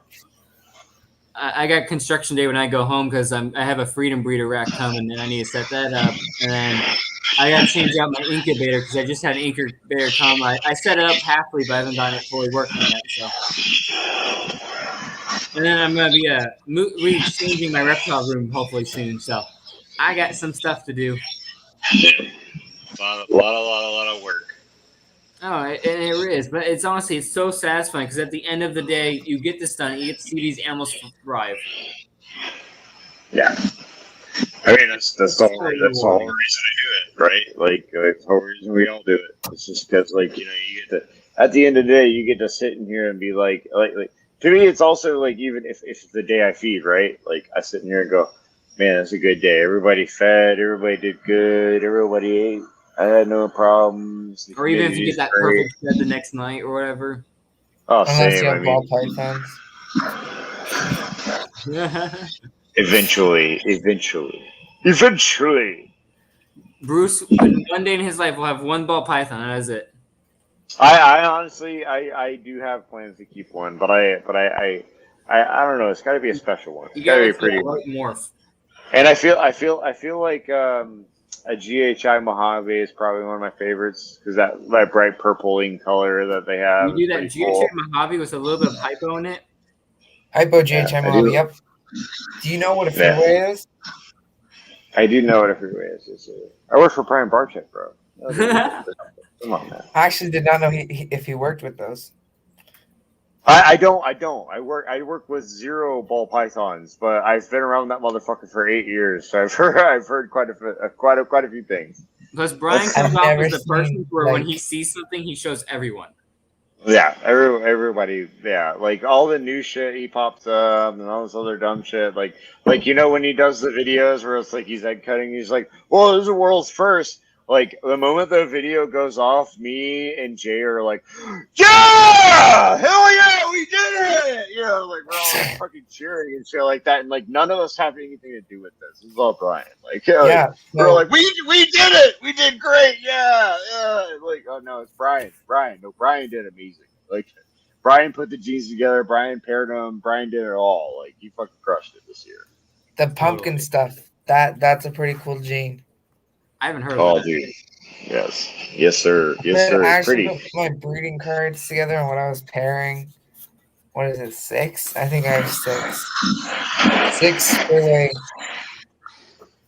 But Everything's no, freeway the GHA next Mojave year. stuff is cool. I need to get Mojave. Actually, I'm going to be doing GHA Mojave soon because I have a friend who wants one, but he doesn't want to get it from any other breeder. He's like, Nico, you must make this for me specially. I'm like, okay. Hey, you want to send me one for free too, man, while you're at it? I don't You want gotta to give fucking me a pay couple for it. years, I'll have some. Honestly, the GHF Mojaves are They're cool. very inexpensive. They're But- not like, even though they're so cool looking, you know. Like, honestly, for a morph like that, they're so inexpensive and they're beautiful as all heck. The weirdest thing about it too is like you guys are saying all that, but when like I first saw one, that shit was like $1,000 or some change, dude. Like it was pricey. A GHI of any kind If used we're to talking be. about like in the 2000s and like 12 and all that, yes. Yeah, that's what I'm saying. Like fucking when GHI was like the IMG of today. You know, the IMG BOA. Yep. So like you just could not find it less than $1,000. It was always $1,000 or more. So you put a GHI Mojave together, holy shit, man! It was almost $2,000 for that fucking thing. Fuck that. And nowadays it's like less than $500 for that fucking thing. It's stupid. I mean, they're just so like some of the more simpler ball pythons and morphs are just so nice. To where it's honestly you don't need those 5 gene genetics. You still want them secretly, but it's like honestly those 5 gene genetics are just really good. Yeah. So like it is funny though. Like very very rarely do I get the opportunity to take snakes and feed them off, but they're almost always ball pythons. Like to my snakes, like the cobras and stuff like that. Yeah, like I feed off ball pythons all the time to those things, and sometimes it's like really cool ass morphs that just didn't make it out of the egg or anything like that. Yeah. And I'll just be like, man, like I'm feeding like $800 off right now to a snake that's like, in my opinion, Literally, only $400. I have 2 in the freezer. I don't know if I'm gonna just wait till one of mine can eat it, something like See, that. the only snake you have, Corey, that can eat off your ball python would be the false wire, but it's not even big enough yet. Yeah. Whatever. Rebecca, They're just in the I freezer. mean, shit, dude, you could always send them to me. I've literally got I've got cobras of all sizes, so I guarantee I have you, I have a no cobra that idea can how eat to it. send something frozen with keeping it frozen. Literally, Get They're a little small, dry they're ice like- and package it up. $600 worth of ball He's got pythons in my something. freezer. Just 2 ball He's Right pythons. here. Right here. This is all you need right here. Pow. Installation. That's all you need. Box and installation. That's all you need. Installation, little ice or dry ice, whatever you got. Yep. A little dry ice would always help. You can get that from any grocery store. Yep. Oh yeah, that's true. No, yeah, it's like, and one thing I do love about snakes, especially like cobras stuff like that, is you can do that variety of meals, whether it's other snakes or chicken or quail or even fish with some snakes. I love doing that because you feel so much more. I don't know what the word would be for it, but it's kind of like a healthier thing for them. So I am currently converting into a more healthier lifestyle with when it comes to my cobras, only because of the fact that like I've experienced what it was like to only feed rats, and then also feed snakes, and then all of a sudden added chicks. It's like so the rotation of chicks, the rotation of snakes, the rotation of rats, over and over and over again. If you can get all three to be eaten by the snakes that you have, I'm telling you, like I don't have stuck eye sheds anymore. I never have to tube my snakes. I mean, it's just like my life is so much easier and simpler because their diet is so much more healthier. If you look at their poop, it's full solid too. I Yeah. rarely see a liquid sized poop or anything like that. It's Mhm. all full solids. It's the stuff you want to see. You know what I'm saying? Like as a Yeah. keeper, Totally. you want that shit 100%. It's the stuff that makes you excited. You're like, holy fuck, that motherfucker got a solid poop, and I can even see a fucking tooth hanging out in that motherfucker. Hell yeah! It's like I tell people who are ever getting. I have a few friends who are wanting to get into snakes, and I tell them because they ask me like, "Are we just feeding the mice or rodents?" I'm like, "Yes, you can," but I tell them this: I feed my ball pythons baby quail. I give them hamsters every now and then if I can get something like that. I'll give my boa quail, and she loves it. I try to give leaner meats every now and then.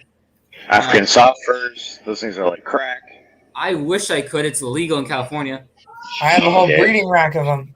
Yeah, he has a whole bunch, and it makes me I mad. have like, 'cause I'm I have like needs 50 them. babies. Dude, my homie right there, the African soft furs. Bruce is like, I might need to talk to you on that. Hey, yeah, honestly, for real, because I guess I got a forest cobra that only eats chicks. I might actually have to call you on a couple of those. I also hatch out a bunch of chicks all the time. Got to feed my false water cobra a preemie chick that just the egg broke, so just washed it off and fed it to the cobra because I hatched out. There's 7 in the. I just hatched out yesterday actually.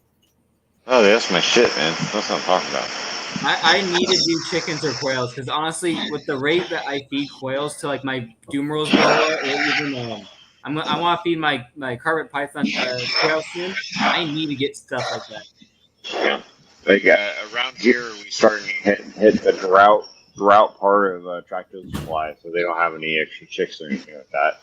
So if I can't get them frozen or anything like that, I'm gonna have a hard time with this forest cobra eating. That's all that fucking thing eats is chicks. Mm-hmm. So And that's the good thing about having snakes that eat a variety. Because if they get stuck on one meal, that's all. I mean, I was surprised just to get my ball pythons to eat the quail. Oh, we'll figure out how to like. Sometimes the chicks randomly die out of the egg, stuff like that. And if I ever like do a large scale, I have a 24 egg incubator, pretty much always full. If they ever just die, something I'll freeze them. I'll send them whatever. yeah, dude, you can send them to me. I'll take them. If the cobras don't eat them, the monitors will. Yeah, it's better for them not to go to waste, honestly. Yeah, that's fine with me, man.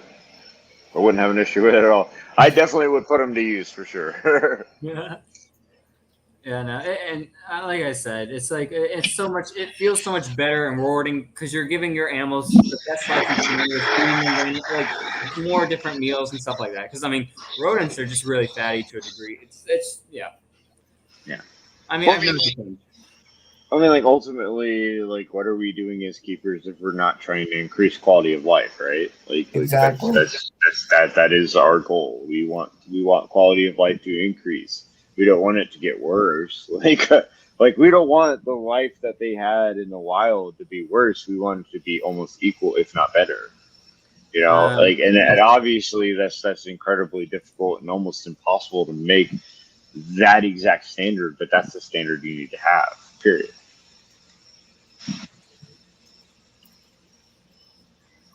Which would be better, avian wise, quail or chicken? Honestly, quail. Quail, yeah, that's what I was gonna say. Quail produces at a larger rate, and if you were to breed them yourself, they are easier to breed than chicken. That's my opinion. You guys might have a little different spectrum. I agree on that. But I think like quail has an ultimate variety that you can't get from chicken. Even though chicken ultimately, if you're like doing like some leghorns or something like that, you could potentially breed them and then eat them. And then on top of that, with the quails, if you have monitor species, the eggs are usually really good because a lot of monitors like eggs and stuff. Oh like yeah. Well, not only that, but quail is known to be less in fat and higher in protein, Yeah. and that's the other benefit from that over chicken. And chicken's been like, I mean, if you guys, I mean, that's obvious. Like go buy a fucking pack of chicken, like see how much fat's on it. Like you're not going to see that with quail. Period. Exactly. But if you really do need to get some fat on some of your animals and rodents. Depends on the animal. Because That some too. of them, like if you've got like the over voracious type, you don't want to feed them fat. Period. You want to cut the fat off. Period. You just don't at all. Like because like for instance like an Argus monitor or a Nile monitor even like a one that eats off the tongs and like eats voraciously. Like I'm telling you, you overfeed them with some fat, you're gonna fuck them up. Like quicker than you can say howdy. Yeah, no, totally, Rebecca. It's and like we were talking about earlier, it's so rewarding to see our snakes get healthier, whatever we're feeding them, and it's good to sometimes give them different varieties. Honestly, I want to test to see if it also makes them better breeders as well. Yeah, honestly, Rebecca, like really and truly, like, there's nothing wrong with trying to diversify, but also trying to go outside of even our suggestions. Like, try something different.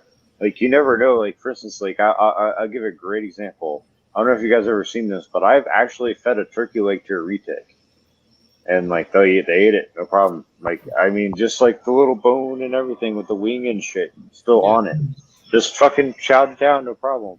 You know, I mean, there's like, so many things you can feed a snake that's honestly, I mean, hamster, guinea pig, ASF, whatever. Everything. Like honestly, there's because like that's the thing is we're under this assumption that the only way they can survive in captivity is to feed them rodents, and this thing is like they didn't survive in the wild like that. Like they're not going to live Eat whatever they can find. Some of these animals weren't even seeing rodents in their wildlife. You know what I mean? Like you gotta understand and that was one thing that I was telling like my wife Jessica like when we decided that we were gonna start taking on like forest covers and stuff like that. Like our over our cage that we're building out right now, and I'm going to be doing more of that this weekend. But we actually plan on having a 30-gallon water area that we're going to be using some of what are they called, vision cages, seamless pumps that they have. So like they have these seamless pumps that they were kind enough to give us that we're going to use to actually use for that. And what I want to do is actually put fish in the aquarium, put like, you know what I mean, like variety for this forest cobra that she could eat, or he could eat like fish, he could eat like rodents, he could eat birds, you know, whatever the fuck is I throw in there. You know what I mean? Like Corey when he first got his false water, I'm like, that's a water snake. So if you give it like tilapia pieces or stuff like that, or little fishes, they'll eat that because that's what they eat in the wild. So it's like, oh yeah, right? It's so cool. Oh yeah, are you kidding me? I'll have to show you a photo of it. But so the forest cobra, his name's Grim, and his hood literally sits out that wide. Oh wow! Like I'm not even kidding. It's a huge fucking cobra. So like this guy is massive and he's beautiful. And like Brian's gonna do like he already did we did a video with him playing with him and stuff like that. But but really, like even the videos, I feel like didn't give him the full justice. This thing is a fucking amazing snake, and like I'm sitting on him right now. But this snake we had pulled out, we had shown, we had done all these sort of things with, and I noticed that he had these sort of patterns that were similar to a lot of my other snakes that I free handle. So I was like, all right, let's see what boundaries this guy's got. You know, so like a lot of times the forest cobras I've had in the past, it was like you did a pickup, there was usually this sort of like hesitation and then a dart. You know, usually it was a dart for a bite or a dart for a way. That was one of the two options that they would take. So I picked him up and started to see him do that sort of pattern, and all of a sudden I actually got behind his head, like where the hood exactly was. So like he had hood here, my hand here, and I picked him up and I held him up like this, and he started going up literally for the ceiling. I'm like, what the fuck is this thing doing? Like, are you serious right now? Like, but it was so cool. Jessica got a few shots of it, but again, like it was just crazy to hold this like incredibly vicious snake. and it was just being docile. Like it was just like, oh, I just want to check out things up here. You know what I mean? Like just to watch this behavior happen before my eyes was just like, what the?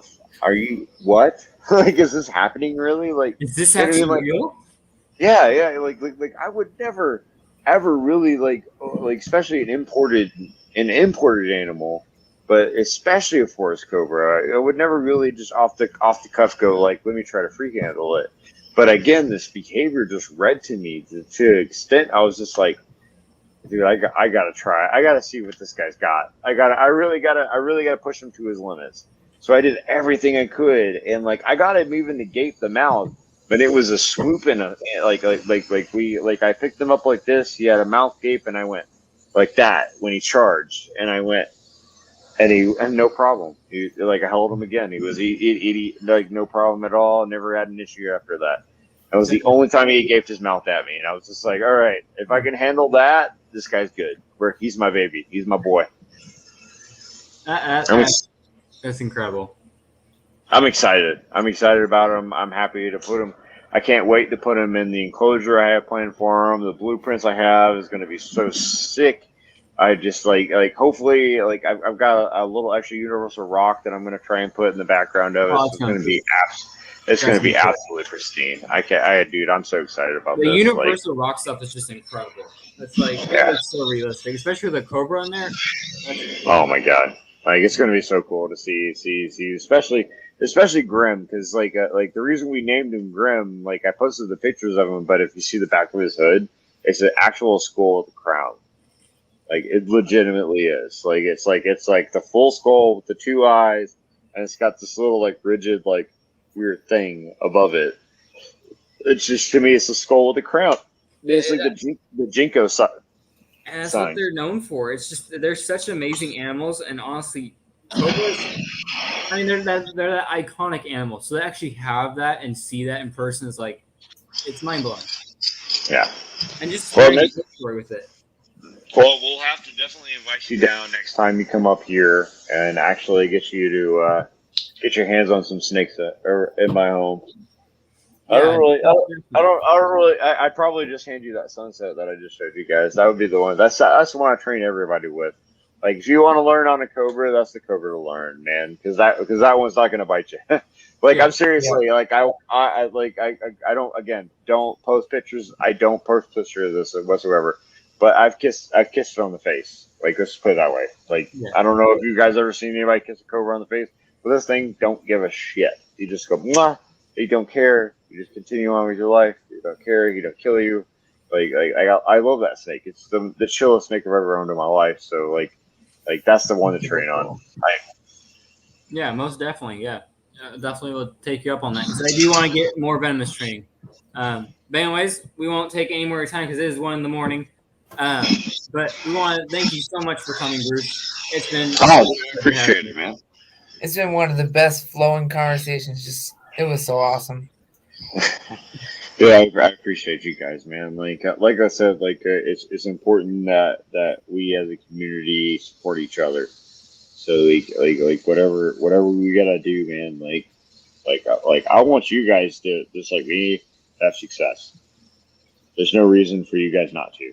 So whatever you guys need, hit me up, man. I'm always willing to help each other out. If we're all in this together. We all want people. We're all in the mission of trying to get people to love these animals. So, to me, it's just like if I'm not supporting you guys, there's no reason to fucking even be here, right? Yeah. But anyways, thank you so much again. It's been so fun talking to you, just learning random new stuff that we didn't know. Definitely have to have you on again at some point, and definitely need to get Jessica on to prove our point. But I just had principle of not letting her come on. Yeah.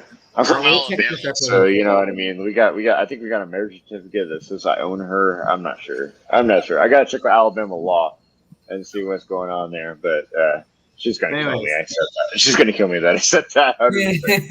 For all who see this, if you're not following Bruce, his Instagram is Snake and Things. He works over there at Parent Brand. Scales and things. Scales, not snakes and things. I'll get it one day. You fucked it up. Good job. We'll get Wow. it one day. Yeah, one job. Scales and guys. things.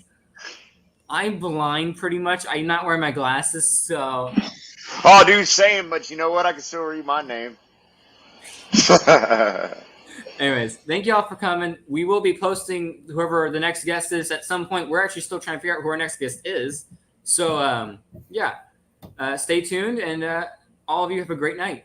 And you better bet I will be contacting you about a snake. Bye.